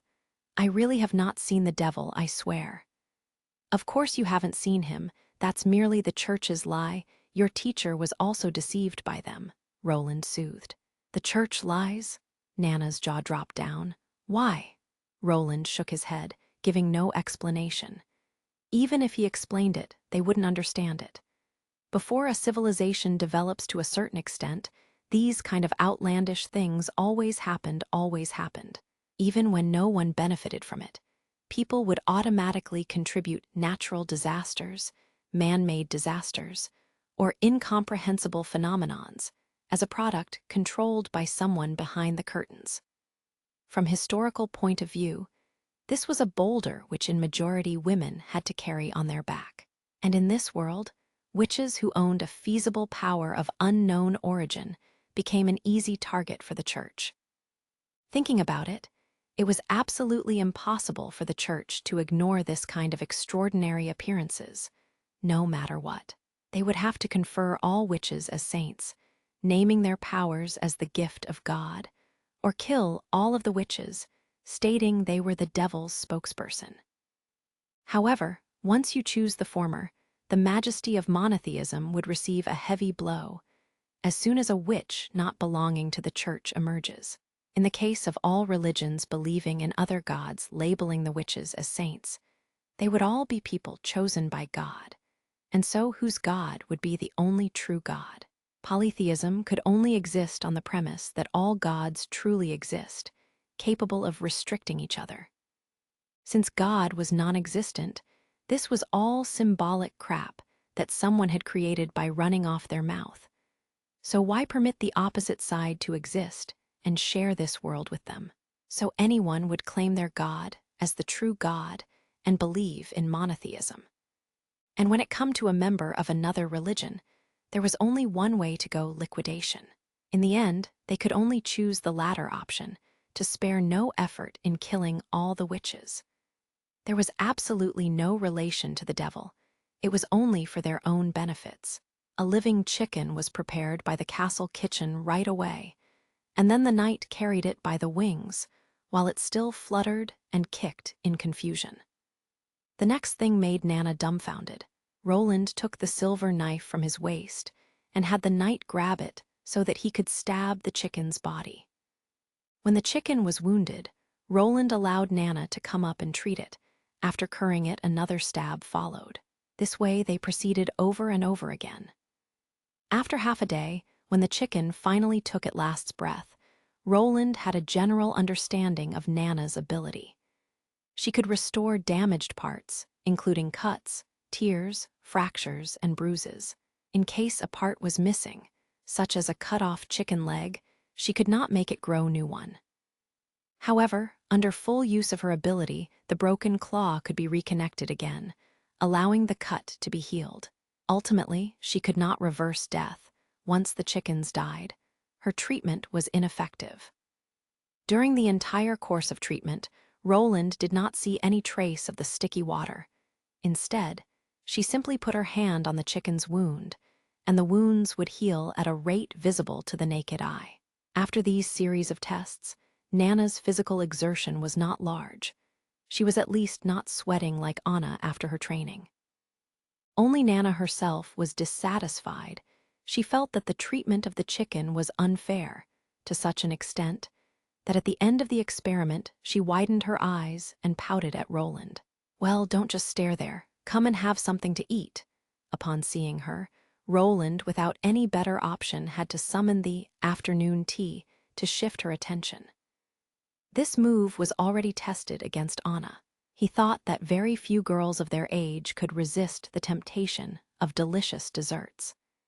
As it turned out, Nana's performance in front of the pastries was not much better than the former's. After eating the cake, Roland allowed Nana to leave. Anna asked, "Why did you allow her to leave? Just like me, she's also a witch, right?" "She still has her family, and at the present time her family has not found out that she has become a witch." Anna whispered, "It's just a matter of time." "Right, sooner or later," Roland sighed. "So, it's a little late, but do you want to see your father?" She shook her head. No wavering was seen in her lake-like eyes. It seemed that the betrayal of her father had made her completely lose her hope. She didn't have a family to return to before. At least now, she had a friend. "Nana will always come back. In fact, I'm going to have her come here every second day to let her practice her own ability." Hearing this, she blinked her eyes and nodded quickly. "Do you want to go back to Carl's college and learn together with the other children?" Anna did not answer, but he felt that he could understand her inner thoughts. These kinds of circumstance are unlikely to last long. As long as I am here, you will one day be able to live like normal people. Anywhere you go, there would be no one to arrest you, much less send you to the gallows. "One day this will be reality," said Roland, stressing every single word, "I promise." Since Carl took over the city wall project, fourth Prince Roland suddenly settled down. He spent every afternoon in the castle garden, accompanied by Anna and Nana. Now they had no further need to prepare extra clothes for Anna's training. Even if there were leaping flames on each of her fingers, she could still operate them skillfully. Now it was unlikely to be like before when a mishap occurred, igniting her own witch's uniform. Nana also changed her clothes into the same witch uniform Anna wore. At first, she felt a little reluctant about the practice, but the afternoon tea session appeased her. Seeing the two witches come and wander around in his backyard greatly alleviated the bitterness in Roland's heart. Occasionally, he went to the north slope at the foot of the mountain to check the progress on the city wall. After more than 2 weeks of construction, the wall had already reached 100 yards in length. In this era, where a theodolite to measure the distance didn't exist, every day, at the same time, Carl would have the craftsmen determine the distance and evenness by using the shadows formed by the sun with the help of a wooden pole. They built a watchtower every 10 columns to stabilize the city wall. Such a large-scale building project was naturally also noticed by the town's nobility. But in addition to finding Barov and asking him about this project, they took no further actions, as if this had nothing to do with them. Roland did not complain. Since their possessions were at Stronghold Longsong, they would definitely not stay here and help him guard the border town. He could even imagine these people getting together and ridiculing Roland, saying he had overestimated his capabilities. Not only had the nobility noticed the change, but the merchants as well. In the previous years, the traveling merchants would purchase animal fur, but now it appeared that there was no possibility to purchase it. One after the other, they began to set out and return to the stronghold. Naturally, the anger about their empty-handed return was vented to Roland. The news regarding the fourth Prince Roland Wimbledon's building project to repel the demonic beasts in the months of the demons had already spread along the Kishui River, many calling it just stupid and ignorant. At this point, no one thought that he could hold border town. Even the majority of locals did not believe it. After all, the impression everyone got from the fourth prince did not include the courage to fight. Regardless what he did, in the end, he would take refuge in the stronghold.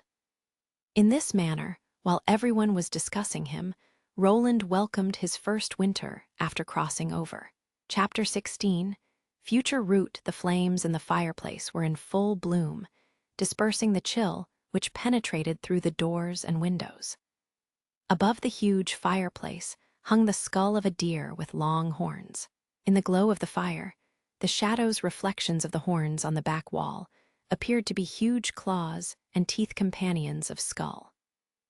Opposite of Roland stood a long, deep-red wooden table laden with parchments and books. Most of the documents only needed his signature to execute the order. Usually, Roland would only be here to handle official work, but since he had transformed the castle room into a 3-room office, he had grown to love working here. Through the windows at the end of the floor, he could see the town spreading out beneath his gaze, and in the horizon were the endless mountains. The mountains were almost impassable. They separated the kingdom of Grey Castle and the wild lands in two. The northern mountain slope was just a branching pass of the mountain range. At the foot of the window, he could see the wood-fenced garden, which Anna used to train. In order to provide a convenient place for afternoon tea, the brick pool was already transformed into a long table. If the weather was good, he could go down and lie underneath the sun, or maybe even take a nap on top of the custom-made rocking chair. Although it was small, it was nice to have your own personal garden as well. In his former life, if you wanted to sit on the stone steps of a real castle, it would be almost impossible. Just to look around, you had to spend money to buy a ticket. But now he not only had his own castle, but a whole town as well. Your Highness, recently we spent a considerable amount of money from your treasury to recruit tradesmen and handymen. If this continues, I'm afraid our treasury won't last until next year's spring. Barov handed the parchment with the recent reports of the financial situation to Roland. Originally, Border Town had a very simple chart of income and expenditure. Their line of income came from ore mining and trade with precious stones. This line of income was in the hands of the Longsong stronghold. The output of the North Slope mine was directly exchanged for wheat or bread, without any taxes, and the exchange of resources was presided over by the stronghold. Described in simpler terms, the North Slope mine was a joint stock item of the Longsong stronghold nobility. Those nobles stationed in the border town could be seen as the custodians of the shareholders. Their fiefs were mostly in the east of the stronghold. They came here only for a limited time, and there would be different people each year. In fact, Border Town had less than 30 years of history. Compared with the nearly 200 years of Longsong Stronghold, it was simply a newborn baby. Duke Ryan had only intended to establish an outpost here to get an early warning in case an evil beast invasion began. He had never expected that the pioneers who discovered a mine rich with mineral resources in the northern mountain slope would just settle there, practically making a small municipality named Border Town. In order to prevent stealing, the Duke did not accept manpower sent by the other nobles. Instead, he employed the local residents. Even criminals became miners, and food was prorated based on the output of ore each home provided. The stronghold would just provide some food and commissioned employers throughout the year. The stronghold only paid a fixed amount of money. It wasn't based on the mining output. Of the 2,000 inhabitants of Border Town, more than half of them were in the mining services. Another line was the town's other industries, the blacksmith shop, tavern, textile shop, and so on. From them, Border Town usually received a modest amount of revenue throughout the year, but it was quite difficult to have money left over by the end of it. The appointed lord didn't govern Border Town seriously, since Roland was sent there from Greycastle. Instead, he had decided to stay in the stronghold without returning to Border Town. As a result, when Roland wanted to hire someone to repair the walls, he could only pay them from his own pocket. If it was the fourth prince from before, he would have certainly never done it. But the current Roland, as long as he gained a firm foothold in this Border Town, even if he had to spend all his property, it would still be worth it. Anyway, after the ore trade would no longer be settled with food, the town's income would still be no more than a drizzle. The only question was if Longsong Stronghold was willing to give up their monopoly of trade with Border Town. This would be similar to entering a tiger's den to seize food. But the inventory data provided by Barov indicated that the mining efficiency was low, and the transportation of ore was inefficient and inconvenient. In fact, the value of the annual output of ore mining was more than 1,000 gold royals. But for the entire stronghold, that was only a drop of water in the bucket. The only ones benefiting from this were the partners of the investing aristocracy. In consideration of the long-term development of Border Town, this line of income must be recovered. Roland's mind was clear on the fact that even if these people could fully recover their investment from the last 10 years and longer, they would still not easily let it go. While mosquitoes were small, they were still meat. Besides, this was a seedling that could be useful to make money by reprehensible means. Previously, he was willing to give the investors certain benefits and compensation, such as purchasing for half the price and such. However, the case of selling a full ship of ore for only half a ship of cereal, this kind of incident was not allowed to happen again. While Roland was focused on pondering over the list of items, Barov was attentively watching him. In these 3 months, or to be more exact, in the most recent month, some inexplicable changes had occurred to the fourth prince. Perhaps outsiders were still uncertain, but he was by the prince's side every day, so this kind of change could at most keep him for a short time in the dark. During his time in Greycastle, fourth Prince Roland Wimbledon was only known for his bad reputation. He would insist on his own way, behave unscrupulously, without any aristocratic demeanor. Things like that. In short, no big mistakes were made, only unceasing small ones. Compared to his 2 brothers, his position differed greatly. When His Majesty sent him to Border Town, he was filled with disappointment. If His Majesty hadn't promised him the position of an official finance minister after the fight for the throne, he would have quit and walked away long ago. Early on, in his first 2 months in Border Town, the fourth prince always showed an extremely childish behavior. he managed to offend the local nobility over and over again. Fortunately, the town itself was of a very small scale, so even if all administrative positions were vacated, and he had to fill those positions with a dozen civilians, they would still be able to go on. But from now on, it would become something different. When had the change occurred? He thought. It was after he saved the witch that the changes appeared. Barov didn't doubt that the devil had the power to enter a body, or that the prince could be manipulated by a hidden witch. But this was extremely unlikely. If the devil and witches had the capability to control someone, why would they choose the fourth prince? Wouldn't it be better to directly control His Majesty or the Pope?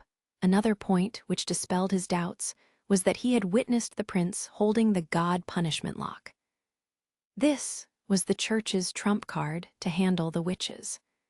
The power of any demon would collapse in front of the God punishment lock, but Roland could hold it directly. In other words, in the case that he wasn't the fourth prince, when even God had no power about him, it was needless to fear the Devil King, so was it necessary to expose him? To preserve one's own life was most important. The prince's style still continued in his own way, behaving unscrupulously, yet the feeling Barov got was that both styles were not at all the same. No, Barov thought, it should be the opposite. The biggest difference would be the purpose. He was aware of what Roland was planning to do. In order to achieve the goal, he had to employ some methods which were difficult to understand for ordinary people. Like the time when he tried to persuade him to save the witch. Perhaps the planning was not very wise, but the prince really had planned in advance and believed in the results firmly without any doubt. This ability was the one that caused anyone to feel most puzzled. The title of king might be possible for any of Roland's brothers and sisters, but certainly not for the fourth prince himself. This thing was very clear, because how could he develop such a small place like Border Town? Even the gods couldn't do it. In the end, Roland came up with a crazy plan.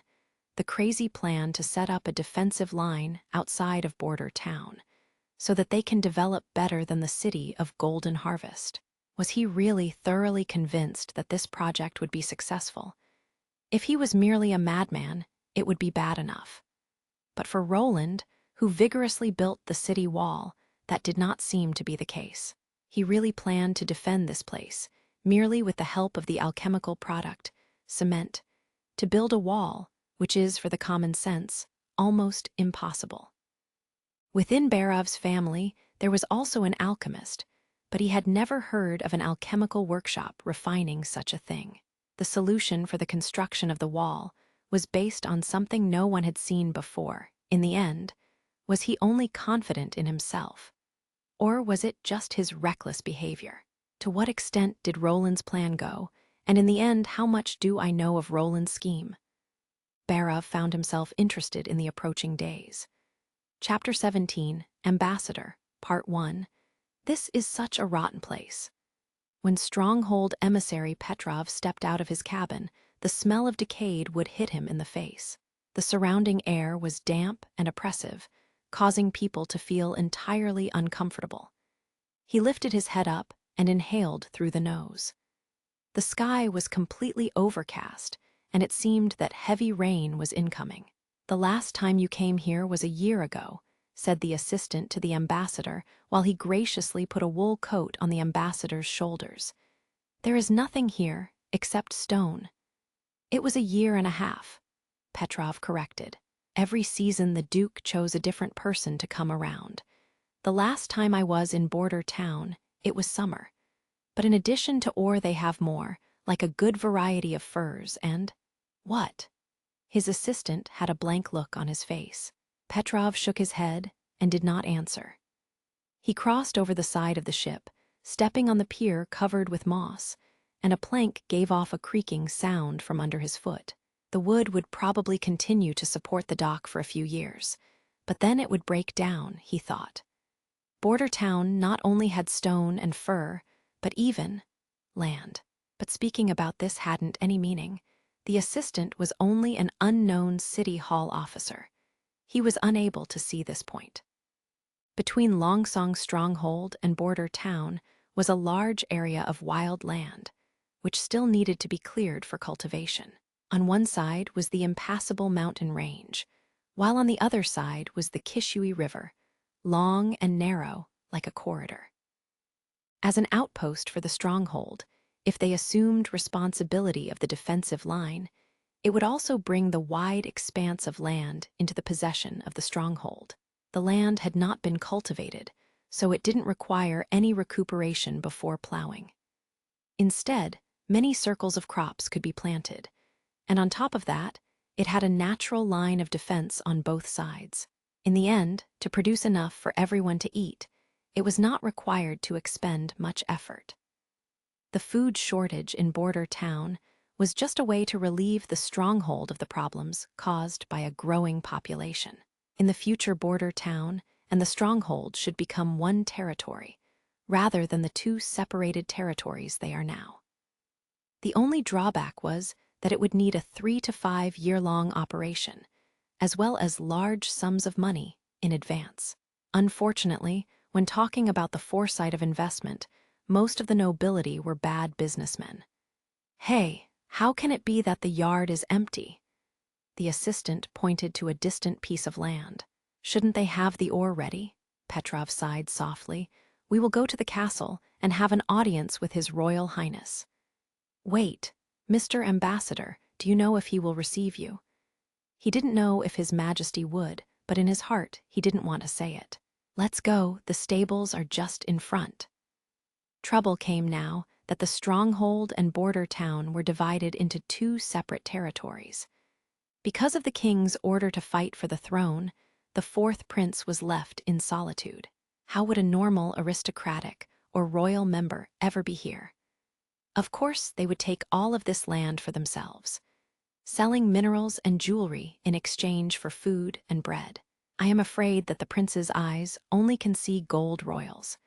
If it was himself, he would do it. To helplessly watch as one's own territory output is exchanged for only food. The ambassador was afraid that nobody would accept this situation. In addition, the products didn't have to go to the stronghold.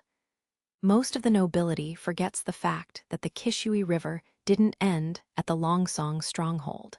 He could sell the ore at market price in Willow Town, in Dragon Mountain, or even in Red City, then take people from their cities as new refugees. It was nothing more than a little further down the river. What could the Longsong stronghold do then?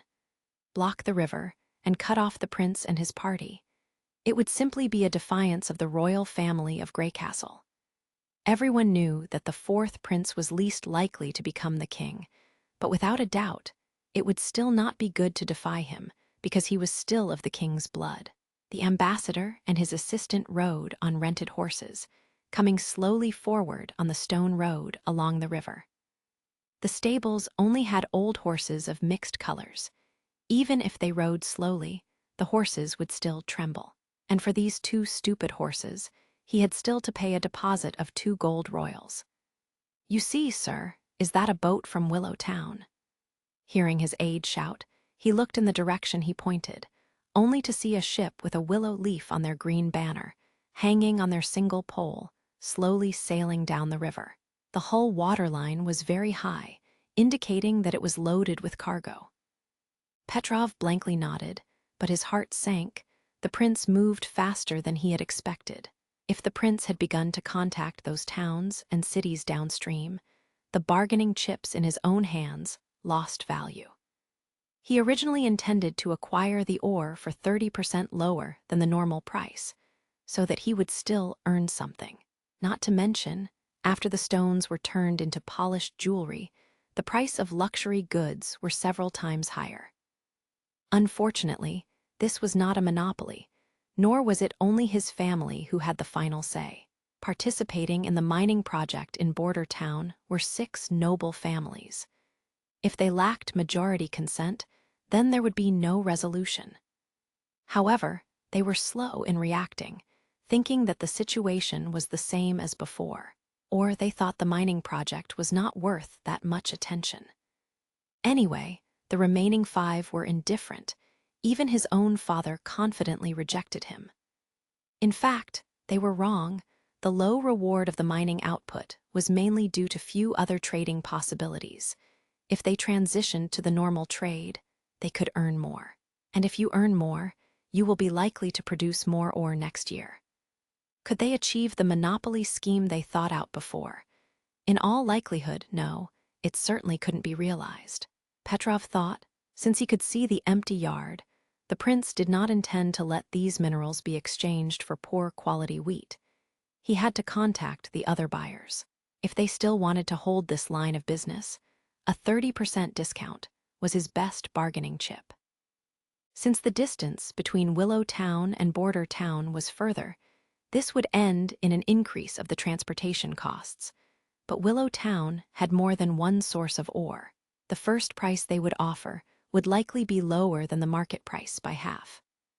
As for Dragon Mountain and Red Town, the price would be even lower, so the 4th prince would agree to Longsong's stronghold monopoly, especially for the gem trade. But the problem was, if he signed a contract, would his father agree with it?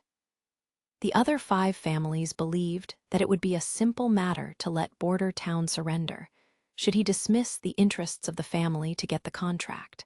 After all, in their eyes, Border Town was still controlled by their own Longsong stronghold, and everything could be given or taken away by them. They slowly crossed the town, heading toward the castle located in the southeast corner. It was not Petrov's first time here, but this time the owner had changed. When the guards saw the ambassador, they immediately went in and informed the lord. 4th Prince Roland Wimbledon quickly summoned Petrov, and when the two were guided into the hall, the prince was already sitting at the main seat waiting. "Mr. Ambassador, please sit down." Roland clapped his hands and let the maid bring hearty meals. Grilled whole chicken, a wild boar leg with mushroom stew, butter bread, and a large bowl of vegetable soup. Obviously, in this borderland, the royal children hadn't the slightest impairment of personal enjoyment. Petrov naturally didn't hesitate. He traveled by ship from Longsong's stronghold to Border Town, and even with favorable wind it took 2 days. If it was a multi-masted cargo ship, it would have been even slower, maybe 3 to 5 days. There was no kitchen on board, so it usually came with eating dried meat strips or wheat bread. Seeing the billowing hot dishes, he felt saliva surging in his throat. But thanks to years of training in aristocratic culture, he could maintain perfect dining etiquette. On the contrary, His Highness' eating habits were a lot worse, in particular his use of the knife and fork. Petrov noted that in addition to the carving knife, the 4th prince used a pair of small sticks. When the slicing was completed, he used the sticks for all the other moves, and it looked like 2 sticks were much more convenient than a fork. What do you think? At the end of the meal, Roland suddenly questioned the ambassador. What? For a moment, the ambassador lost his spirit. This, Roland shook the hands with the sticks, before answering Petrov, the iron fork. For most people it is a luxury, not to mention a silver fork. When you are eating directly with your hand, it is very easy to put dirty things together with the normal food in the belly. Disease enters by the mouth, you know. The ambassador didn't know how to answer. He didn't understand the meaning of diseases enters by the mouth. But according to his understanding of the previous sentence, Roland was probably referring to the dirt stuck on food, and it would be easy to get sick when eating it. But when someone tried to diagnose the sickness, no one knew the reason why they died. How many sticks do you think you can get by cutting down one oak tree in the forest? These sticks are clean and easy to get. I'm going to promote this in the town. The prince sipped his wine and continued, "Of course, now my people don't get much meat to eat, but I will slowly change that." Petrov felt relieved. He now knew how to answer. Routinely, he expressed his support and blessing, but in his heart, he did not agree. Let all the people have meat. That would simply be whimsical. Even Grey Castle could not do this, and this border town was in this desolate land. Chapter 18, Ambassador. Part 2. The banquet went on. There was a fairly harmonious atmosphere during the dinner. The fourth prince didn't talk about or trade, as he found it inconvenient to say anything. When the prince told the maid to deliver the dessert, Petrov tentatively mentioned the trade. "Your Highness, according to the previous procedure, today should be the day when you deliver the ore, but I don't see any ore in the terminal yard." Roland put down his small wood sticks and nodded. "Unfortunately, the Northern Slope mine collapsed a while back. This month my people can only try to resume production. However, the gravel from the collapse has not been cleared yet. According to the schedule, we will be able to start mining again at the beginning of next year." The mine collapsed. For a moment, Petrov was stunned. Was that a coincidence? However, he quickly realized that the prince did not have the need to lie. Otherwise, if he himself went to the North Slope mine, everything would be clear, so it was obvious that with a lie Roland would only beat his own face. Then, what happened to the ore from before the collapse? That wasn't much. The amount mined was according to the convention. My people were unable to mine more than the amount set by the convention. Roland emphasized the words in a practiced manner. "Mr. Ambassador, you should also remember what happened during the months of the demons 2 years ago, right?" Of course Petrov remembered it. The cold lasted for 4 months, and in Border Town, nearly 1 out of every 2 people starved to death. The cause of this was Municipal Administrative Governor Reynolds' avaricious and insatiable greed. Between the aristocracy, there was naturally internal opposition. Some nobles even wanted to punish Governor Reynolds afterwards. But at the end of this incident, nothing happened, only because he was the husband of the Duke's second daughter. Now, when this was mentioned by the prince, Petrov got a bad feeling. "This time it will be even worse," Roland sighed. "With what we could mine before, it was probably only enough for 2 months of food. I will try to support my people, but I'm afraid they won't survive the winter, sir. The old ways of trade must be abolished." Petrov opened his mouth, but he didn't know how to refute. He wasn't a professional diplomat.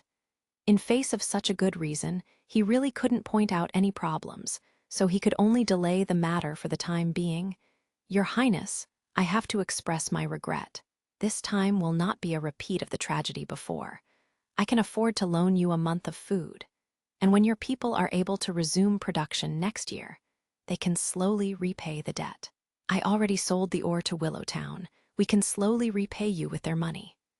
"But there is no but, however," Roland immediately interrupted him. "They are willing to buy the ore with gold royals, and at the same time they sell wheat, cheese, bread, honey, and more at market price, which we can buy with the royals we got from the former transaction. But, Mr. Ambassador, even if you are willing to lend us a month of food, would the other 5 factions agree with your decision? As far as I know, it isn't even easy for Duke Ryan to reach an agreement with the other families." Petrov kept silent. The fourth prince had put it right. Not just the remaining 5, he even feared his own father wouldn't agree. If they wanted to maintain the monopoly, it would be necessary to modify the trading scheme. But he did not know how he could have the last word. He was called an ambassador, but in reality, he was just the spokesperson. Perhaps the Duke did not want someone to come to any private agreements with Border Town. Right. Whether it was during the time of the former governor or now, with the fourth prince, he assigned a different candidate every season, and these people were never the rulers of their families. Regardless of the outcome, he had to try, so when he thought up to this point, Petrov spread out his last cards. 30. He held up 3 fingers. Longsong's stronghold will buy the ore and rough gems for less than 30% of the market price. I think this price should be higher than the price of Willow Town, Your Highness. Roland responded, "Indeed it is higher, but there is still the old question. Can you guarantee the agreement of all 6 families? I will immediately go back to Longsong's stronghold tomorrow. After I get an agreement, I will come back with a new contract. But my people are unable to wait that long. You should know that if you want to reach an agreement between the aristocracy, it is usually very time-consuming. Your Highness, the cooperation with Longsong Stronghold would be a better choice for you and your people. Willow Town is too far away, so you and your people can also escape to them during the months of the demons. When speaking up to this point, Petrov felt that his throat became dry. But the road isn't easy. It is quite dangerous. Good God, what the hell am I doing? Petrov's heart pounded madly. Did he really threaten the prince? Ha ha ha ha. Surprisingly, Roland did not fly into a rage, but instead laughed. Mr. Ambassador, you seem to have mistaken something. I never thought of retreating to Willow Town. What do you mean? Of course, I didn't intend to go to Longsong's stronghold either. Roland watched the ambassador's expression with interest. I'm not going anywhere. Petrov momentarily doubted whether his ears got it right or wrong. Fortunately, the prince didn't let this awkward silence continue for long, and he then explained, "This winter, I will always stay in Border Town. Border Town will become the new border of our kingdom.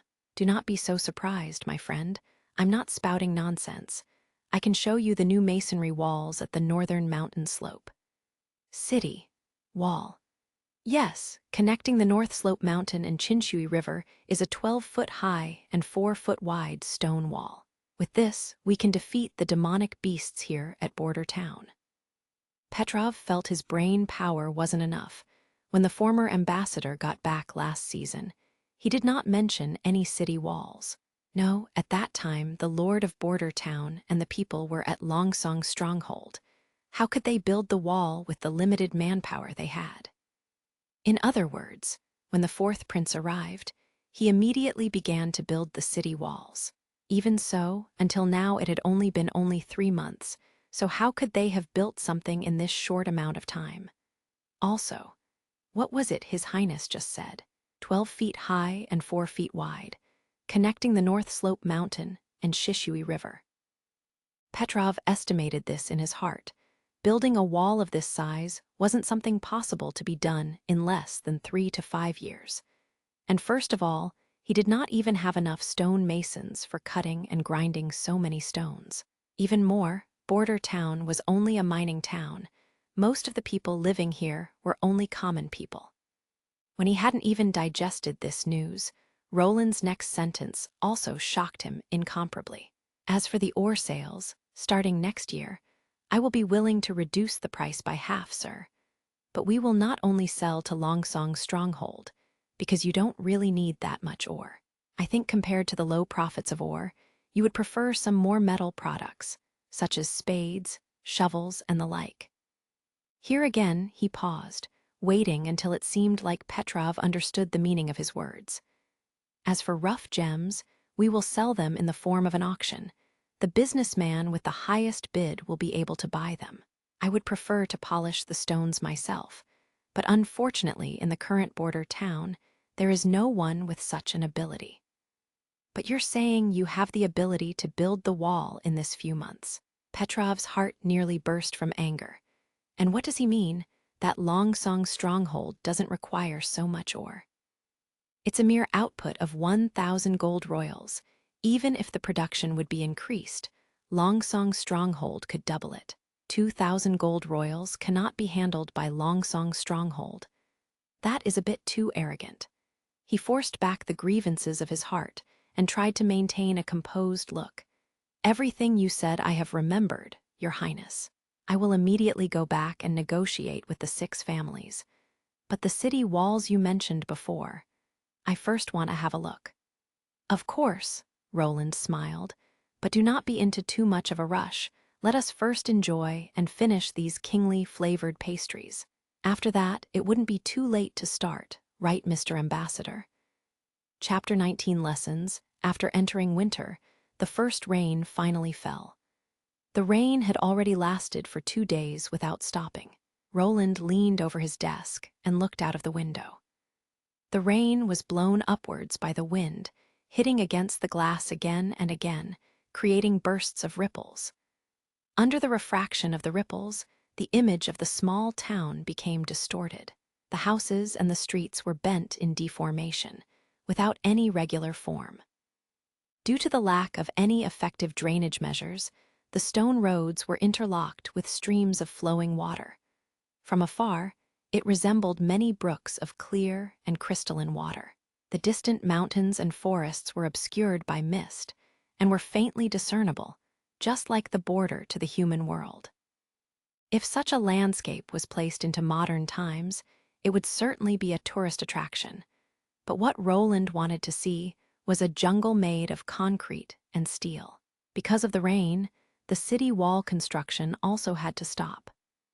This let his feeling of success, which he got on the day before yesterday when he discouraged the stronghold messenger, fade away. You just said that the air around us is made up of many different kinds of gases. Is that true? Anna's clear voice had interrupted Roland's thoughts, and when he looked towards her, Anna blinked her beautiful blue eyes questionably. Miss Anna, you should address His Highness with honorifics, warned Carter from the side. Don't be so particular about it. Roland turned around. She is now my student. During the rain, he had called for Carter and the two witches to attend their own class. Yes, he had decided to open a course of natural science. He was inspired by stonemason Carl's college. If even a mason can open a school, then could a mechanical engineer open one too? Why did discrimination exist? Wasn't it because of ignorance? Universal education was at any age the most effective measure to promote the development of civilization. He originally also wanted to call the assistant minister, but since he was busy with other government tasks, he declined. Roland didn't know why. But since the beginning of winter, Roland felt that Barov seemed to be filled with special enthusiasm, even almost supervising border town all alone. When hearing of the possibility to learn new knowledge, Anna's eyes immediately sparkled with interest. Nana, who didn't need to treat wounded animals during the lessons, also became very happy. Carter, who was idle at the moment, attended the class to see what new nonsense the prince had thought of. But not long after the class had begun, the knight's eyes became lax. Nana's look also became distant, staring only at the two words, natural science, in a daze. Although it seemed that Anna could not completely understand it, she still tried hard to remember everything. Roland had to pause his lecture for a moment to let the three people digest his teaching. Hearing Anna's question, he smiled and nodded. Of course, even though they look alike. Your Highness, I do not understand. Since every gas looks the same, how can you know that there are different gases? Carter expressed his doubts. I can even prove it to you. Roland knew that even with these easy-to-understand words, most of the people would be confused by the theories. He decided to use a simple experiment to arouse everyone's interest. A candle, a glass, a basin, a bowl of lime water. These were the things he had prepared in advance. Although at this time they had only pale brown glass, far less transparent than the glass of his former time, it was still transparent enough to be used. After all, this simple test didn't need someone to observe the changing process. Roland had done this test before once.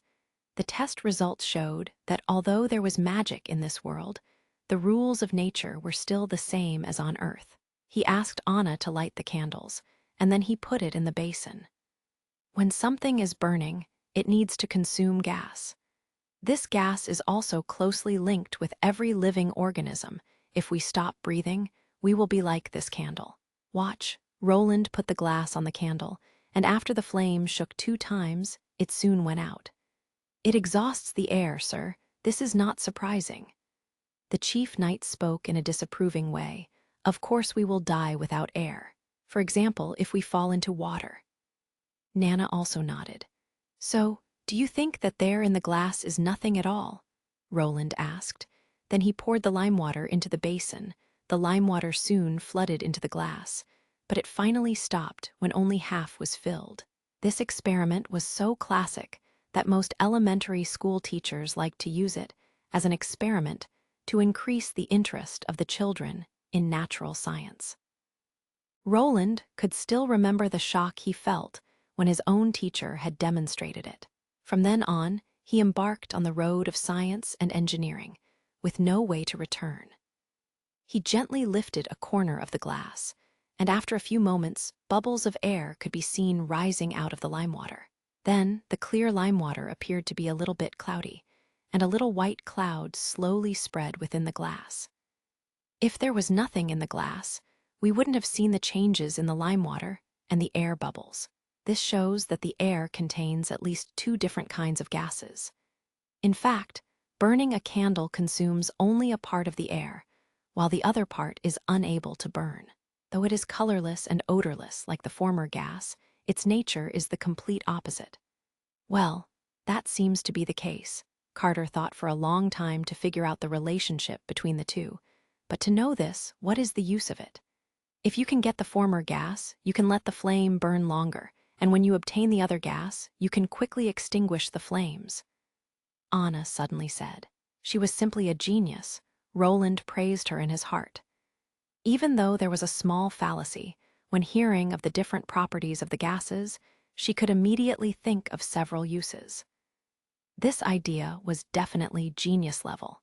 Roland knew that she did not receive any modern education, but even without it, she could quickly think of this point, showing her extraordinary logic ability. At least, she was far better than this chief knight.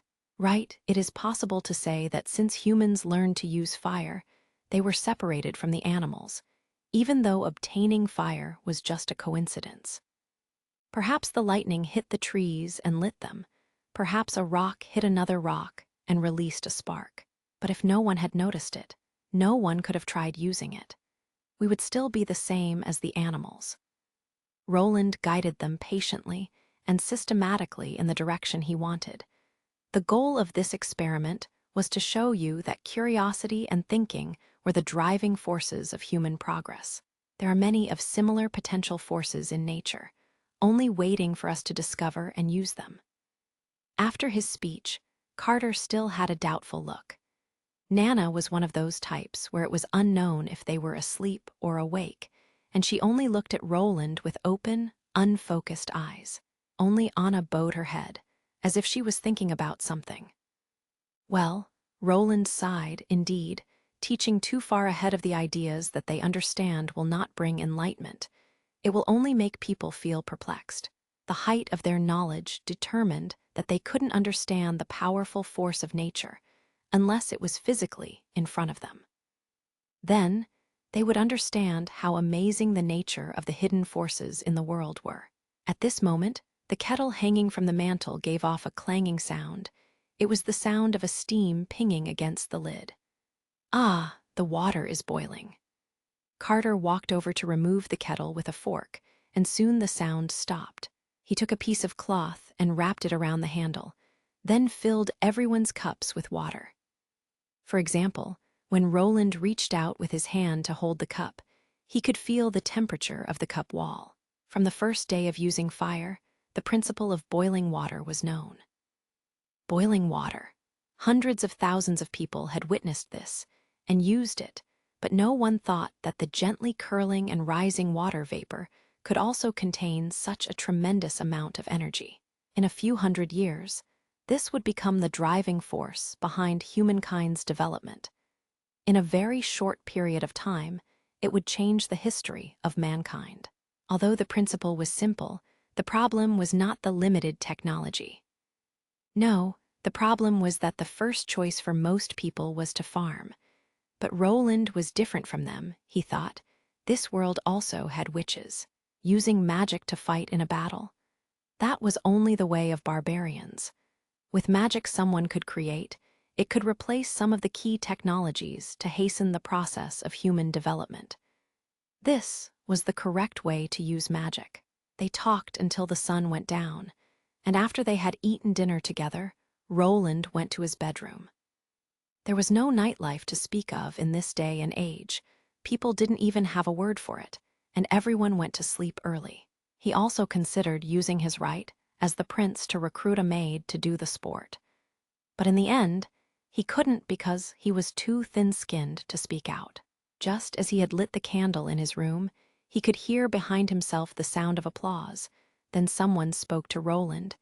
It was a spectacular lecture. I did not expect that His Royal Highness, the fourth prince, was actually a learned man. It was the voice of an unknown woman. Instantly, Roland could feel cold sweat. Only God knew how a stranger could get into his room without his knowledge. If not an assassin, what could she be? He immediately ran towards the door. Even before he had the time to put his hand on the doorknob, he could feel a cold wind blow near his ear. He discovered that a silver dagger was firmly inserted into the door. The distance from the dagger to his cheek was only 1 finger wide. Chapter 20, Nightingale. Please don't be impulsive. Your Highness, I don't mean to hurt you. I just came here to talk with you. Heck, was this a way to tell people you want to talk with them? Roland swallowed his fear and slowly turned around. Under the threat of a dagger, he could only give way to the pressure and do what the other side wanted. In the light of the dim candlelight, Roland could see the other. She was sitting on his bed, her body hidden under a robe and her head covered with a hood, so he could not see her real appearance. Her shadow, which was thrown by the candlelight, occupied more than half of the wall behind her. "Who are you?" "I do not have a name, but my sisters call me Nightingale." She stood up and straightened out her robe. Then she squatted down on one knee and unexpectedly gave a standard noble bow. "First of all, I'm here to express my gratitude to you, Roland Wimbledon, Your Highness." Show your gratitude. Roland noticed that some lines of her gown, due to the firelight, gave off a unique flash. They formed a pattern of 3 parallel triangles with an eye in the middle triangle. It seemed he had already seen it. The pattern on top of the coin. It is the eye of the Holy Mountain, which is the insignia of the Witch Cooperation Association. In his mind, Barov's words appeared once again. "You're a witch. Ha ha ha." She issued a series of light laughter. "Your Highness is really knowledgeable." Hearing the other side reveal their identity, Roland breathed a sigh of relief. She was not an assassin sent by his brothers and sisters. "Why has a witch like you come to this remote town in the northern mountain area? I do not know where you heard the news from, but your ability to arrive is too slow. If I really wanted to hang her, she would have been dead long ago." "I know, and if you had really done it, I would never talk with you." Nightingale sat back on his bed. The Witch Cooperation Association does not like to intervene in world affairs, especially with things related to the kingship. Honestly, for a witch to kill a prince, it would not be such hard work, but I want to honor the Witch Cooperation Association. However, if you leave a bad second impression, I can still kill you. This was a hanging threat. Roland tried to ease the mood. "The witch, she is alive and well." "I know that, and in addition to her, there is another little girl." She nodded. "I came to this place a week ago, but I did not show myself to you.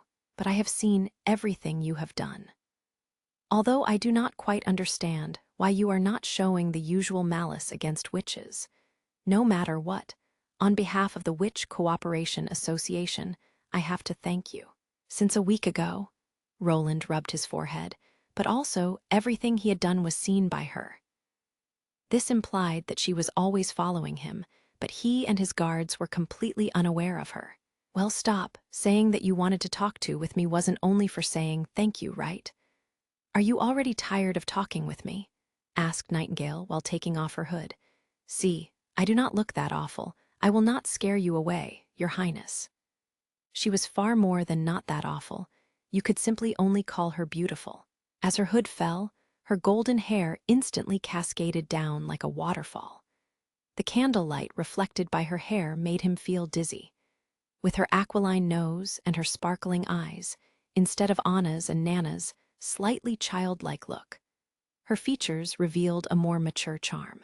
In this dim light, he could not take a close look, but her well-proportioned facial features were sufficient proof of her beauty. Step by step, Roland slowly went over to her, and in the end, they were sitting on the bed side by side. Not because he was attracted to her, that would be even dangerous, no. He just simply felt that the other side had no malicious intent. "Now you can talk. Sure enough, you're not afraid of me." Nightingale's voice sounded a little happy. You and I have already seen those people who react differently. They hate us because they are afraid of us. I can see the fear in their eyes, but in you..." She couldn't help herself. She had to reach out and gently stroke his cheek. "Roland, I only see curiosity." Roland embarrassedly coughed twice, and then moved his head away from her hand. "Hey, don't change the atmosphere so much. Just a moment ago you were still an assassin. How can you so suddenly completely change your style?"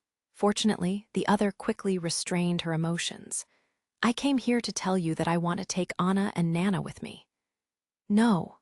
Roland became frightened and impulsively responded. Then he was worried that if he refused her altogether, she would be annoyed, so he added, "They have a very good life here. No one can hurt them. Besides, where do you want to take them? There is no other place safer than here. I will take them to the Witch Cooperation Association. After all, their home is there." Despite Roland's denial, Nightingale didn't get angry. Instead, she still continued to talk with him in a calm tone. "The other members of the Witch Cooperation Association are their companions, and there will be no discrimination or persecution, and they no longer need to disguise themselves. You and the Witch Cooperation Association don't have a fixed home. A month ago, my guards discovered your hiding camp in the forest. They found footprints leading to the north, but in the north, there are only the endless mountains. You're right, the Witch Cooperation Association is hiding somewhere in the mountains. For us witches, it is absolutely safe there. Like a wild man living in the mountains during the winter, in the end, where would you be safe? Do you have clean water? Do you have enough food? Is there a warm shelter? And the months of the demons is coming. The entire Northwest will become a dangerous place. In the end, what..." Here Roland suddenly paused. What was it again? What had Barav said? Only at the Holy Mountain can a witch obtain real peace. The purpose of the Witch Cooperation Association is to find the Holy Mountain together. To hell with it, don't do that. Are you going into the impassable mountain range in search of the Holy Mountain? I am afraid that I can't give you an answer, Nightingale smiled, but her look clearly told Roland that he had guessed correctly. If so, I will never agree. Roland flatly overruled their plan. It is only 2 months until the entire outside world is full of demonic beasts. Even when you can avoid the humans in the mountains, you cannot hide yourself from the demonic beasts. How about this idea? Instead of looking for the Holy Mountain during the winter, you all come to Border Town to get through the winter. And when winter has ended, you all can try to find Holy Mountain again. This time it was Nightingale's turn to be stunned. The Witch Cooperation Association should be moved here. You really are an interesting person. For a moment she thought over it, but in the end, she still shook her head. Your Highness, even if you are not afraid of us witches, you can't guarantee it for your people. I'm afraid once we are exposed to the eyes of everyone, the church's minions will soon come to knock on your door. As long as the witches can help us smoothly get through the months of the demons, they will realize that the witches are not the evil ones. Just before Roland could open his mouth to speak, he was stopped by Nightingale. In addition, there is another reason why I want to take the girls away. Anna will soon turn into an adult. Adulthood? Yes. It seemed that she could see the doubt in Roland's mind, so Nightingale calmly explained. Adulthood is the first hurdle all witches need to cross. The later they cross this hurdle, the harder it becomes to bear. Generally, people usually turn into witches at a younger age than Anna. Your Highness, do you know why we can be regarded as the devil incarnate? Chapter 21. What do you actually desire? When Nightingale finished, the room was silent again. Only the occasional crackling of the burning candles were heard. Roland had a serious look on his face, and he finally had a general understanding of the witches. Most witches had their awakening during the months of the demons. That was, according to legend, when the door to hell was open. Generally speaking, adulthood was the dividing line for a witch. After the age of 18, any woman who hadn't awoken would probably never become a witch. But the women who awoke before they were 18 had to bear a pain, like some spirit was devouring their bodies. every year on the day of their awakening. This unimaginable pain caused Nightingale's voice to clearly tremble when she came to this part of her explanation. According to her personal experience, it was just like something trying to break out of her body. In every blood vessel, muscle, and tendon, an unbearable pain would arise, and blood would seep out of the skin and one's eyes would protrude out of their sockets. If you could survive all this, your body would need 4 to 5 days to recover. But if you couldn't survive it, you would not only die from miserable torture, but moreover your moment of death would be a spectacle too horrible to endure. Nightingale had witnessed the death of several companions. Their bodies would lose the ability to support themselves, and they would change into round and bulging meatballs. Blood mixed with other body fluids and internal organs would spray out of every possible hole, and the air around the body would turn into black fog. When finally everything possible was violently ejected, only a layer of black, burned epidermis would be left on the ground. This was the reason why witches were regarded as the devils incarnate. Upon the sight of this scene, ordinary people would naturally be terrified, so who would care about the real cause of their death? In addition, the church is adding fuel to the fire, claiming that the witches were possessed by evil spirits. So over time, the witches became evil incarnations. Regardless of how outsiders viewed them, this kind of torture was real. Witches were generally short-lived because of this. Every year it would become harder to endure, so many witches would choose to end their own lives. When a witch became 18 and turned into an adult, the pain of the devouring evil spirits was known as the most difficult checkpoint to cross. In fact, the magic the witches obtained before the checkpoint was not complete. Only in adulthood would this power become stable. After the stability of their magic, there was a substantial increase in their power, and there was even a possibility of developing new branches of magic. Unfortunately, the stability process was very painful. The pain of feeling their own body be devoured surpassed the limit what ordinary people could bear, and many witches would die on the day of their adulthood. Roland, after listening to this explanation, was silent for a long time. He only whispered, "In ancient books, it is recorded that witches at the Holy Mountain get eternal peace, without having to suffer the demon's torture. Is this really true?" No one knows this, because the Holy Mountain has only appeared in legends. But if we take them to the camp of the Witches' Cooperation Association, their chances of survival will be much greater.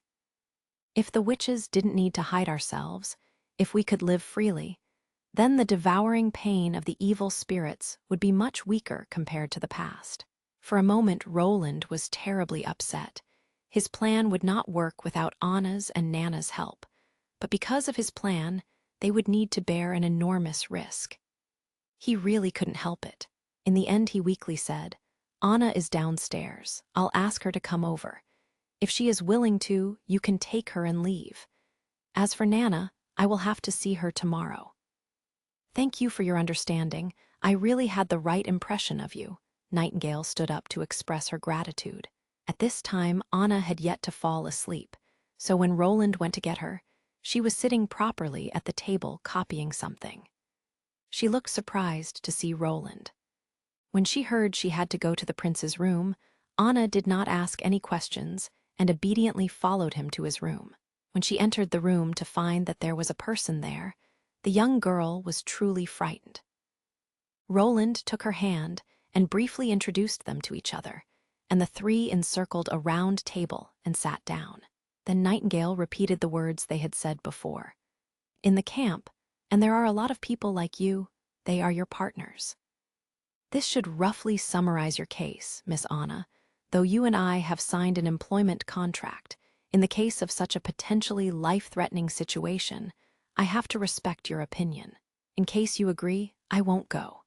Roland blanked out. "What did you say?" "I said I won't go," said Anna at lightning speed to interrupt Roland's sentence. "I want to stay here." "Anna, I'm not lying to you." Nightingale frowned. "I can feel your magic increasing in your body. It's getting close to maturity." 2 months after the beginning of the months of the demons will be your day of adulthood. If we get you to the camp before then, it will be much safer." Anna didn't pay any attention to what Nightingale said. Instead, she turned her head and looked at Roland. "Your Highness, do you remember when you asked me if I would like to go back to Carl's college, with Nana and the other children to learn together?" Roland nodded. "I did not answer, but afterwards you spoke about living like a normal person, but I do not care about that," said Anna with her smooth and natural voice. "I just want to stay at your Highness' side, nothing more." Roland had thought that he understood Anna's personality before, but now he realized that he really did not understand her. Looking in her eyes, he couldn't read any emotions. There was no dependence, nor did she adore him. He couldn't see anything. He only could see tranquility all the way to the end. He remembered the scene when they met for the first time. At that time, she also had her calm expression.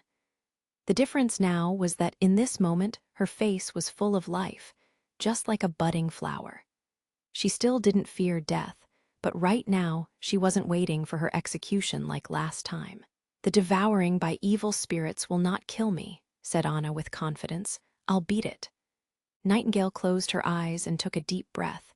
"Well, that's enough, understand." "Will you leave alone just like that?" Roland asked. "No, I have a good life here." She drew her hood over her head and stood up. "Anyway, before the end of this month, the demon camp will not move."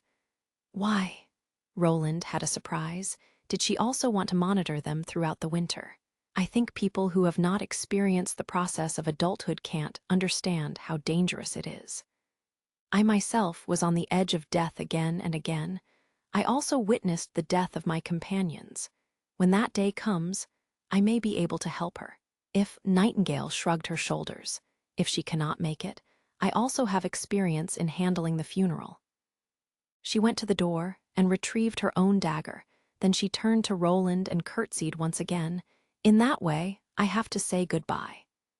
And then her body gradually disappeared into the darkness. Like mist, she didn't leave the slightest trace. Was this Nightingale's ability? Roland looked pensive. There was no sound or trace of her. He was simply a natural assassin.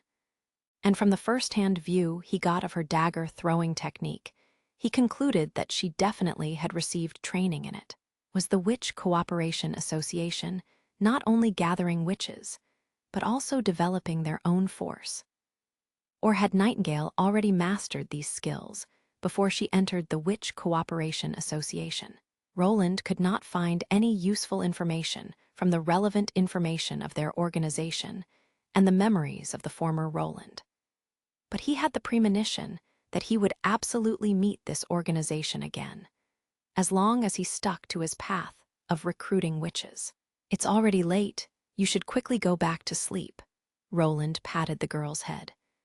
It was somewhat unexpected for him when Anna brushed his hand away and left the room without saying a word. When the door was closed and the lights were cut off, she was enveloped by her shadow. She gently leaned herself against the door, and her lake-like eyes were no longer calm. Anna raised her arms to hide her face and whispered with a barely audible voice, "Fool." Chapter 22 Declaration. The next day, the rain finally stopped, and Border Town became lively once again. Many villagers gathered on the square, talking while awaiting the fourth prince's speech. The day before, Roland had posted a notice regarding this presentation on the bulletin board. Anyone who came to the square and listened to his speech would receive a bowl of wheat porridge and half a loaf of bread. For the townspeople, this was equivalent to a free lunch. Thus, there were much more people here to watch than the time when the witch was hanged. When it was close to noon, Roland ascended onto a previously prepared stage. Faced with the dense mass of people before him, he would be lying if he said he wasn't nervous. Most of the time in his former life, he only dealt with computer monitors. Even if he attended a meeting, he was always sitting in the audience to applaud. So facing such a kind of battle was a first. But he had to step on stage. If he wanted most of the people to stay in Border Town, they would need a greater defense, and without motivation, they would all leave. Roland waved with his arm, and everyone quieted down. He had practiced this scene many times, but when he stepped on the stage, his mouth was still a little dry. People of my territory, good afternoon. I'm the fourth Prince of Grey Castle, Roland Wimbledon. At this moment, we gather together, because there is an important message I have to tell you. 4 days ago, the ambassador of Longsong's stronghold arrived. His mission was to receive the mind ore. We all know that a month ago, we suffered from a disastrous accident, the collapse of the mine in the northern mountain slope. Even today, the mining area isn't fully restored, so we can't produce as much as we used to. The result of the accident was that we only output the equivalent of 2 months in the last quarter. I explained the situation to the messenger, since I hoped he would loan us 3 months' worth of food, and we would pay the missing ore at the end of winter. But he refused. There was no room for negotiation. He refused to set aside any more food, just like they did 2 years ago. The crowd burst in alarm. Clearly, everyone's suffering from 2 years ago was still remembered. This time, it will be even worse. The Longsong stronghold astrologer told me that this time the months of the demons will be even longer, most likely lasting more than 4 months. That means this time all of us will face 2 months of a food gap. 2 years ago, we lost 20% of the population. Someone lost a brother, someone lost a child, but this time, how much will we lose? No, Your Highness, you have to save us. Someone shouted from underneath, then more people shouted, Your Highness, I beg you to help us. It seemed that planting some people in the crowd who would speak in his interest was the right choice. Roland raised his hand again, suppressing the voices of the people. Of course, I will not leave my entrusted people. I will never do that. You may not know, but Longsong's stronghold annually ships wheat and bread to us, and they carried away the ore we mine, but it isn't equivalent to the normal market price. According to the market price, 2 months of ore should be enough for half a year of food. I have sold the ore to Willow Town. Their cargo ship full of food will soon arrive at Border Town. In addition to bread, there will be cheese, honey, and meat. For a whole winter, everyone can eat one's fill. The square burst into cheers. However, this is equivalent to breaking off relations with Longsong's stronghold, so they will not accept any person during the winter. As a result, this winter, we will all have to stay in Border Town. Most people have been at the west border of our town.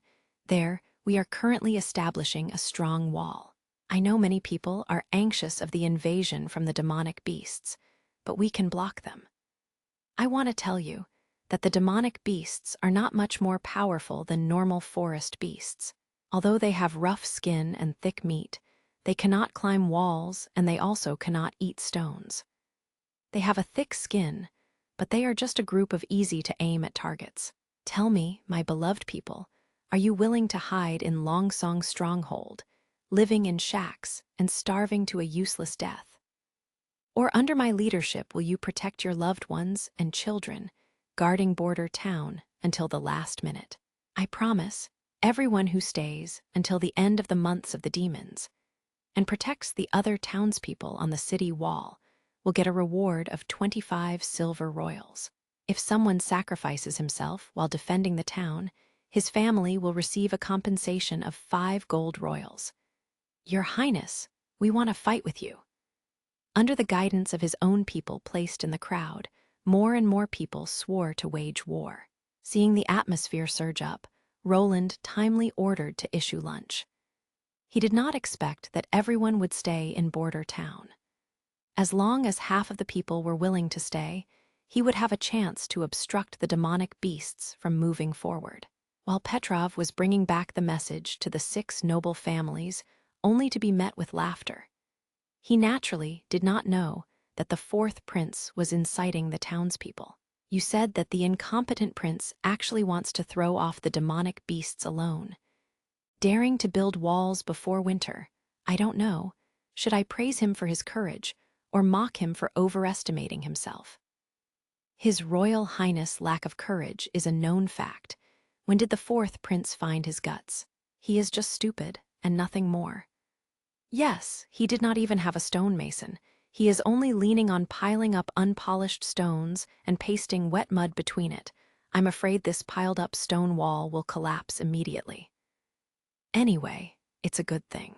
If he flees to Longsong's stronghold, we will be at the mercy of nature. But if he dies in the border town, we can soon end this farce. After he had meditated about the problem, the Duke suddenly spoke. Petrov, what do you think? Petrov was startled. He did not think that the Duke of Longsong's stronghold would ask for his opinion. Well, I originally wanted to maintain a monopoly. As long as we could get the ore for 30% below the market price, it would still be a deal worthy for us. But his mind calculated some ideas. But His Highness does not intend to sell all the ore to Longsong's stronghold. He is even selling the ore for a 50% lower than the market price, which means he has plans to make a substantial increase in the ore production next year. As long as they are able to increase the production to the double of the former years, we may earn more than ever before.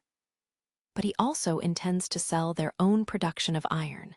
Iron production is hot in demand, and resale would also be very easy. But these are not the important points. Oh, what is important? If he can hold Border Town, it would also be very good news for us. We wouldn't have to focus on dealing with demonic beasts every year, which can save us a huge amount of expenditure. A second advantage would be that the vast amount land between the stronghold and the border town will be open for all of us.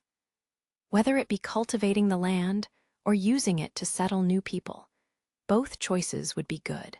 This could greatly ease the current status of the overcrowded stronghold population. Petrov recited his ideas one by one, and the fourth prince will not always stay in Border Town. The fight for the throne will only last for 5 years. After 5 years, we would get a more prosperous Border Town, and then we could include Border Town into the stronghold. Then the territory of the stronghold would become the third largest territory of the whole kingdom. So my advice is, he glanced at the Duke and said carefully, the stronghold should send staff to help His Highness, and we should collaborate in the defense of Border Town. That's right, said the Duke, but those are the thoughts of a merchant, only interested in gains and losses. When he came to this point, he straightened his body. His eyes slowly swept to each of the participants, and his tone became awe-inspiring. However, I didn't get my status of today by weighing all the benefits with the losses. Why do I have to do business with a person who is out of my control? Some rules must be obeyed, and if they are broken, the trespasser must be punished. Whether Border Town is prosperous or broken is not important. What is important is that no one should ever think about taking the control away from me. Even if he is a prince, he is no exception. Chapter 23, New Source of Power. Come on, try to join these 2 iron plates together, Roland said. Anna's finger pressed on the iron seams. A flame was ejected from her finger, melting the interface at a speed visible to the eyes. Reduce the firepower and start again with the reverse side. Anna nodded her head and did it once more. The 2 iron plates were firmly welded together at a 90-degree angle. Roland carefully examined the interface and found that the effect was just as he had imagined, a perfect weld without any flaws. With a little polishing, the fluid traces of molten iron could rub off. There was no difference with a modern welding technique. Very good, Miss Anna, simply excellent, Roland excitedly exclaimed. Next, we should also weld this 2 iron panels together. What is it? An iron bucket? No, it is a cylinder, corrected Roland. Cylinder? Repeated Anna, puzzled. Yes, the cylinder can be filled with air. Roland pointed to another square piece of iron. Do you see the small hole above it? The air can enter the cylinder through that small hole and push the piston. Well, and since the piston diameter is slightly smaller than the cylinder's diameter, it can move freely inside. Even the genius Anna, in front of so many unknown words, had question marks above her head. These, cylinder, piston, and so on, what do they do? They are needed for the purpose of manufacturing a machine that can move automatically. The steam engine brought the first industrial revolution. It was the driving force behind human development, completely replacing humans and animals in the workforce. It was a schematic diagram that each mechanic engineer was familiar with.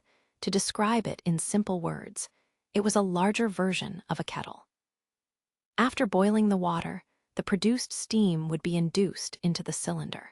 There, it would push a piston that is connected to a pole. Like this, thermal energy was turned into mechanical energy. The principle was very simple, but it did not mean that it was easy to manufacture. Its difficulty laid in the sealing of the cylinder and piston, as well as the production of the gas pipeline. Without proper metal processing skills, and only relying on manual forging, manufacturing a usable cylinder would only be a dream. However, with the help of Anna's ability, he could make up for the lack of their manufacturing skills. After much advanced planning, Roland came up with a design using 4 iron plates of the same size, like this, so the smithy could easily grind it. Then the iron plates would be welded together at a 90-degree angle by Anna. Like this, it was possible to get a highly stiff square cylinder. With the help of Anna, he didn't need to use the traditional production process. They created first a tubular boring machine, and then post-processed it to create a circular cylinder. The other big parts, too, could be divided into small pieces and then welded together. In this way, it was even possible to produce them in a small workshop. In this way, they were able to produce all of the components required for the steam engine. In fact, prior to the invention of welding, people could only rely on connecting small pieces by bolting or riveting. Since the internal cylinder must be smooth, normal connection methods obviously couldn't do this. The only problem was the gas pipeline. Its production process was nothing special. It needed to be heated up until it was red, and then the groove could be hammered into the right shape. This was also the method to produce a front-loading flintlock gun barrel. Later, the barrel just needed straightening and counterboard rifling, etc. Nothing that was too complicated. The problem was that it was impossible for Roland to call the blacksmith into the castle's back garden, since it was still not known that Anna hadn't been executed. Blacksmithing was not one of their strengths, but in a desperate attempt, they had to let the chief knight do it, under Roland's own command. After waiting for 3 days, Roland finally had the first steam engine ever standing in his back garden. "This is the powerful machine you were talking about." Carter frowned while looking at the strange machine, but he had affirmed firsthand that this machine had nothing to do with magic. Each of the iron plates were personally molded by himself, and to him, it only looked like a sealed furnace. It was impossible for the devil to have any interest in it, but how could it move a pile of lump iron upwards? It looked very clumsy and had no feet. Was it possible that it could fly? But in Roland's eyes, this seemingly simple machine exuded the beauty of the modern industry. Standing on the shoulders of giants, he naturally did not need to invent the Newcomen steam engine or the Watt steam engine. Instead, he built an improved steam engine. His first prototype was already a high-pressure steam engine with a dual connecting rod and a slide valve. To make it better than most of the original steam engines, the key laid in some of newer, innovative ideas. Soon you will understand it. Roland poured a bucket of water into the steam room and told Anna to ignite the firewood. 10 minutes later, the water was at a rolling boil. Soon, a creaking sound could be heard from the cylinder. Roland knew it was the sound of the thermal expansion of the cylinder. The thin iron piston's expansion was far greater than the cylinder's, and it would eventually press firmly against the cylinder wall. "Isn't this a water boiler? I did not think it would really be a furnace," Carter muttered. When the cylinder was full of steam, an excited scene appeared. The piston rod began to push outwards, and when the motion was at its apex, another rod would pull the slide valves, allowing the steam to push the piston inwards again. The wheel connected to the two poles would rotate very quickly through this motion, and with increased power, the speed very quickly reached its peak. The machine made an ear-piercing humming sound, and white gas was ejected, producing a kind of unstoppable and imposing aura. "That's what you called hidden forces in nature?" asked Anna, dumbfounded. The chief knight's face was full of wonder. The great iron wheel that he needed to spend a good deal of strength to install was now rotating like it was as light as a feather. Standing next to the wheel, he could even feel a new breeze. This only showed the astounding power of the steam engine. In his heart, a trace of anxiety gradually arose. His Highness had said that it could replace the power of humans and animals, and it seemed he hadn't lied. When placed on a horse-drawn chariot, it would be very hard for 10 knights to resist its brute force. Training a qualified knight needed 15 years, but the manufacturing of such a machine only needed 3 days. If the blacksmith only worked part-time, it would still only need a week. It didn't require feeding and wasn't afraid of cold or hunger. It also wasn't afraid of arrows and swords. Just install a ram in front of it, and it could bring rampage on the battlefield. As a traditional knight, was his existence still necessary? In the evening, when Roland returned to the bedroom, Nightingale was once again waiting for him. This time, she did not wear her hood, and she was smiling and sitting at the table. Her hands fiddled with a few parchments. It seems that the outside rumors really cannot be believed. They say the fourth prince is ignorant and has a bad character. In fact, he shouldn't have any learning or skills. In fact, compared with a court great master, he would not have time for civilities. This drawing on this paper, are these the plans for the steam stove? You call it steam engine, right? Shoot, can't I even get a little privacy? Coming and going like you want. Do you think this is your home? In his heart, Roland cursed her endlessly, but he still replied with a calm face. Yes, those are the plans, but without Anna's help, they would forever be drawings only. What can it do? A lot. It can help with ore transportation, drainage, metal fabrication, forging. Everywhere where strength is required, it can play a role. Then I will take it. With this words, Nightingale took the parchment and placed it in her robe. The Witch Cooperation Association has witches with the power of fire too. Hey, she shook her head to stop Roland's protest. Of course, I'm not only taking your stuff. Take a look at this first, before complaining. She put a small amount of white stuff on the table. When Roland went over to the table, he found out that it was actually a roll of paper. He gently expands the roll and swept through its content. This is a secret letter delivered by pigeons, Nightingale explained to him in a happy tone. The recipient was your maid Tyre, Tusk. It looks like your harem isn't loyal. I have not touched her, Roland frowned. Tyre, he could remember that she seemed to follow him from a very early age, and the former fourth prince appeared to be interested in her. But unfortunately, he failed to succeed in conquering her. He could only lightly harass her several times. Here in Border Town, to prevent the long wait for his own personal maid, she got the room next door to him. He did not expect that this was actually an arrangement made by one of his siblings. Although this letter was not signed, according to the content, he could judge that it was sent by one of his siblings. In the letter, it revealed that the author was very unhappy with the last failure, but the plans for the riot in Longsong's stronghold were not allowed to fail again.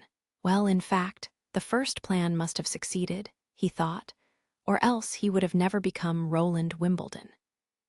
It was unlikely that this letter was forged by Nightingale, because only the people who were involved in this conspiracy could have been aware of the first assassination plan. And if Nightingale wanted to kill him, it wouldn't be a problem for her. How could you steal this from her? Your maid Tyre isn't stupid. Her intention was to burn the letter after reading it. Unfortunately, she looked away when I was just behind her. She made an act of sweeping something. So, how do you want to handle this? Do you need my help to deal with her? Roland naturally understood what she meant by deal, so he hesitated for a moment, then he finally nodded. I have to trouble you. He did not have the confidence to do this kind of thing himself. If you can, ask her who the person in the dark is. As you wish, Your Highness, Nightingale smiled while giving a salute. Well, this will be the reward for the drawing of the steam engine. Chapter 24 Development Plan. On the next morning, when Roland woke up, he wasn't served by his maid Tyre. Instead, it was an elderly maid. When he stepped out of the bedroom, his chief knight Carter was already waiting for him. Your Highness, I have bad news to deliver. Carter spoke with a low voice. Your maid Tyre died last night. What? Roland's eyelids jumped up. Although he already knew the result before, in his heart, he still felt a little uncomfortable. After all, she died because of his orders. She fell from the balcony in her own room. We couldn't find any signs of fighting, nor the guards saw any outsiders near the scene of the accident. So, it seems that she fell from the balcony by herself. It was an accident. The knight reported the results of his investigation, and at the same time, he searched for any weird fluctuations in Roland's eyes. Roland certainly knew what Carter was looking for. When they were in Grey Castle, it was known to everyone that the fourth prince wanted to take Tyre by force. In this day and age, it was an ordinary affair for a prince and a maid to have a relationship. This kind of matter was of least interest to others. After all, almost no nightlife existed, so there was nothing to do besides eating one's fill and doing the thing between man and woman. And not only with their own woman, the prince and the other upper nobility would exchange their women. Sometimes they would even make an open party, so an affair between a prince and his maid was nothing more than a simple laugh. The former fourth prince was already known for being more moderate in this kind of matter, and later he was even replaced with Cheng Yang, who had never touched a woman after he became Roland, with the exception of Tyre. All the other maids could be described as shabby. In addition, after his crossing, he directly had to face the months of the demons, so his mind was almost only filled with development plans, and he had no chance to enjoy the romantic life of a noble. That is really regretful. Roland put on a look of mourning. In the future, the senior maid who served me this morning should take over Tyre's position. She is the new head maid. Carter nodded and left after saluting. When Roland stepped into his office, he once more saw that Nightingale sat on his mahogany redwood table. What are the results of your interrogation? Nothing. She directly killed herself when she saw me. Her frustration was clearly audible. She acted too fast. There wasn't even the slightest hesitation. You actually didn't make her fall. Roland walked around her and sat in the armchair. I tied her up. Nightingale placed her body closer to him. But who could have known that she had hidden poison in her teeth? So I had to fake an accidental fall. I thought you were experienced. So do you think you did enough to get paid? Hey, don't talk like that. Though I couldn't get anything directly from her mouth, that doesn't mean I didn't get anything. While chuckling, Nightingale put a folded sheet of paper in front of Roland. I found this hidden in her room. Roland spread out the paper and saw that it was a letter. In the letter, Tyre referred to the recipient as sister, but the content was just plain gossip. However, he noted that the other person repeatedly referred to the sea, such as, the scenery was beautiful to view. Her favorite entertainment was staying on the beach watching the sunset, and other things like this. Finally, Tyre asked when she could see her older sister again, since she was missing her very much. When Roland thought of the territories his brothers and sisters governed, he was sure he knew who the conspirator was. It should be my older sister Garcia, right? That is probably the case, since your two brothers cannot see the sea. I guess third Princess Garcia Wimbledon took Tyre's sister hostage and hid her away. Judging from the decisive style of her suicide, it is unlikely to be a random arrangement. What I mean is, before she was placed as your maid, she had at least 2 to 3 years of ample training. Roland sighed softly. Indeed, as expected of the fight for the throne, it would not end without bloodshed. Even if he didn't fight, it didn't mean that his siblings wouldn't drag him into it. To get the throne, his brothers and sisters would stop at nothing. He was afraid that something similar would happen again in the future. "Ah, someone's coming to speak with you. You'll have to excuse me, Your Highness." Nightingale spoke in a teasing tone and blew hot air towards Roland, and then she suddenly disappeared in the blink of an eye. Although it wasn't the first time he saw her doing this, but seeing her vanish in broad daylight left Roland feeling shocked. He hesitated for a moment, and then he stretched out a finger towards the empty table. Halfway, his finger was stopped by a very soft touch. "Your Highness, you cannot do this. You will make Anna very sad." Well, it seemed like her ability was invisibility and not teleportation, thought Roland. Otherwise, it really would be too powerful. Soon a knock was heard from the door. "Your Highness, it's me, Barov." Roland withdrew his finger and hid any expression that was on his face. "Come in." When the assistant minister stepped into the office, he was holding a large bundle of files. Even before he had sat down, he began his government report of the last week. Roland also turned his thoughts back, listening attentively to Barov's report. After living for a month in this world, he found himself able to keep up with Barov's rhythm, unlike the beginning where he was confused and disoriented, feeling completely out of place. In general, the finance of Border Town had a certain degree of improvement. The main point for this was the selling of the ore and rough stones to Willow Town. As payment, they had received nearly 200 gold royals. After they had used the money to buy food and to pay off wages, there were still 90 gold royals remaining. Barov was in good mood, with money to spare. Getting through this winter wouldn't be too difficult, but Roland was destined to not let him leave in good mood. "I want to pick a group of townspeople to help fight against the demonic beasts, and from now on, they will only have to concentrate on training. Their instructor will be my chief knight, and I will give him special instructions on how to train them. You will need to make a list of equipment or gear. These people will need leather armor and pikes. They also need to have 2 sets of winter clothes, so they can change clothes. Your Highness, this, according to the convention, isn't a temporary recruitment only allowed as the final option. If you send them to the battlefield without further training, they will only be a chaotic mob. Do you think it's possible to scare off the demonic beasts with numbers only? After the order collapses, we will only have more trouble. Your Highness, do you really insist on staying in Border Town?" asked Barov hesitantly. "If we cannot restrain the demonic beasts, of course, I will retreat. But I do not think that we cannot even deal with a few mutations of normal animals. According to your future plans, we will need a greater amount of money." Hearing that the other side was such a miser, Roland had to laugh. "These are necessary expenses. Go and do it."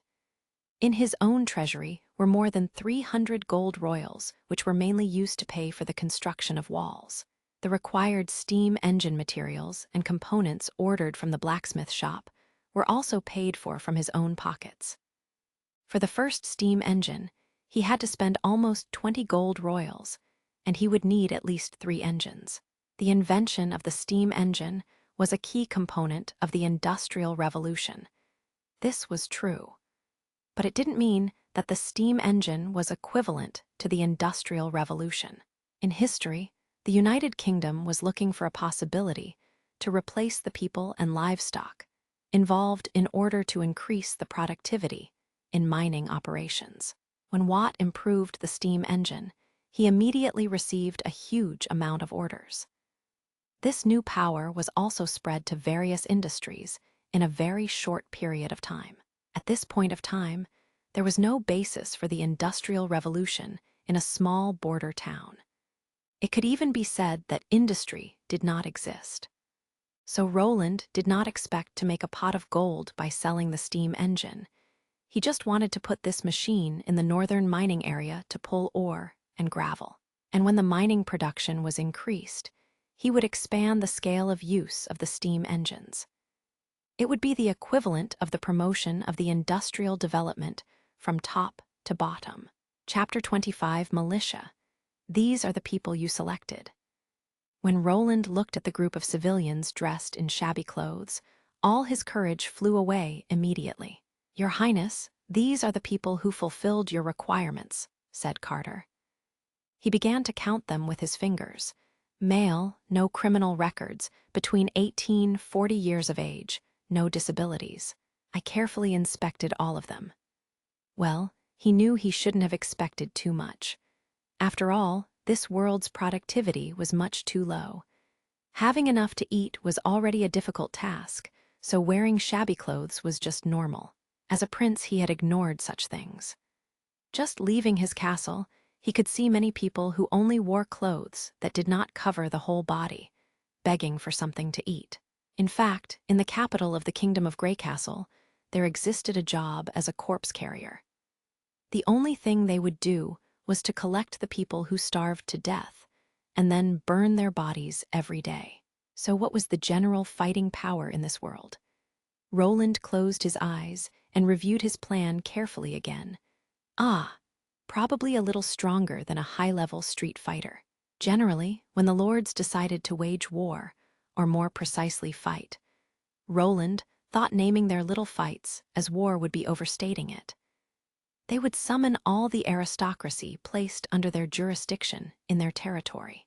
A lord would always split his territory into many smaller territories and select lower ranks of nobility to govern them. Like a duke would select earls, the earls would select viscounts, and they again would select barons, and so on. These nobles usually had a group of knights and mercenaries as their personal army. They were the main force in combats, equipped with a complete suit of armor and sophisticated weapons.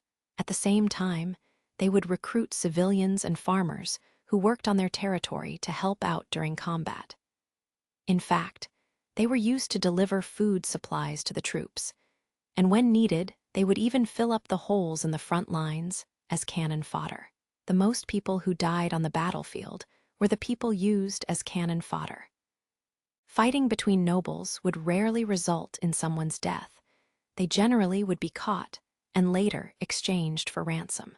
Roland did not expect help from the several other nobles in Border Town to fight against the demonic beasts. In fact, they had no relationship with Border Town. Most of the local barons were living in Longsong's stronghold. The stronghold was also under the jurisdiction of the regional aristocracy. An all-civilian force was in this day and age a very imaginative thing. After all, they were stupid and ignorant, failed to understand strategies, nor could they understand the commanding structure, and they also hadn't received professional combat training. How could they compare to a knight who was trained in the art of the sword from when he was 10 years old? Carter, who stood near Roland, whispered some advice to him. "Your Highness, this project is not feasible. You look at them and tell me, which of them can hold and balance a sword? I'm afraid that when they encounter the demonic beasts, many of them will desert us, and at that time it will affect the stability of our defense. I suggest that we hire professional mercenaries from Willow Town or elsewhere to guard the walls and let these people do their normal chores." "No, I'll use them." Roland refused Carter's suggestion. He didn't have a good opinion of the mercenaries who worked for money and did not love the land. And besides, he didn't form his army to only deal with the demonic beasts. Throughout history, it was seen that only a force whose member came from their own civilities would be strong and full of vitality. Whether it was the feudal forces, the forces from the not very distant past, or modern army troops, there were countless examples which verified this rule. "Well, you have the final say," said Carter while shrugging with his shoulders. "Then I will start to train them from tomorrow onwards. Although I don't know how useful that will be. With a sword? No, you will first take them all for long-distance running." Roland suddenly thought of the fact that his chief knight never had experienced these kinds of training exercises. Without any better options, he had to change his plan. "Try to find the hunter from last time and bring him to me. You both will be the first to look at how I will handle the training." Today's experience may be even more inconceivable than what happened in the last 2 decades combined. He actually saw His Highness, the fourth Prince Roland Wimbledon, from close range. He passed directly by himself and even smiled to him. My God, was the prince drunk? 3 days ago, when he heard the speech of the fourth prince on the square, he knew that this winter would be different from the past. This time, they would not go to Longsong's stronghold. Instead, they would spend the long winter here. The truth was that he didn't understand most of the reasons mentioned by the prince, but he supported from the bottom of his heart the result of this decision. His own brother died 2 years ago in the slums of Longsong's stronghold after a whole month without any food supply. They could only rely on the hard-earned coppers he got from unloading goods at the docks.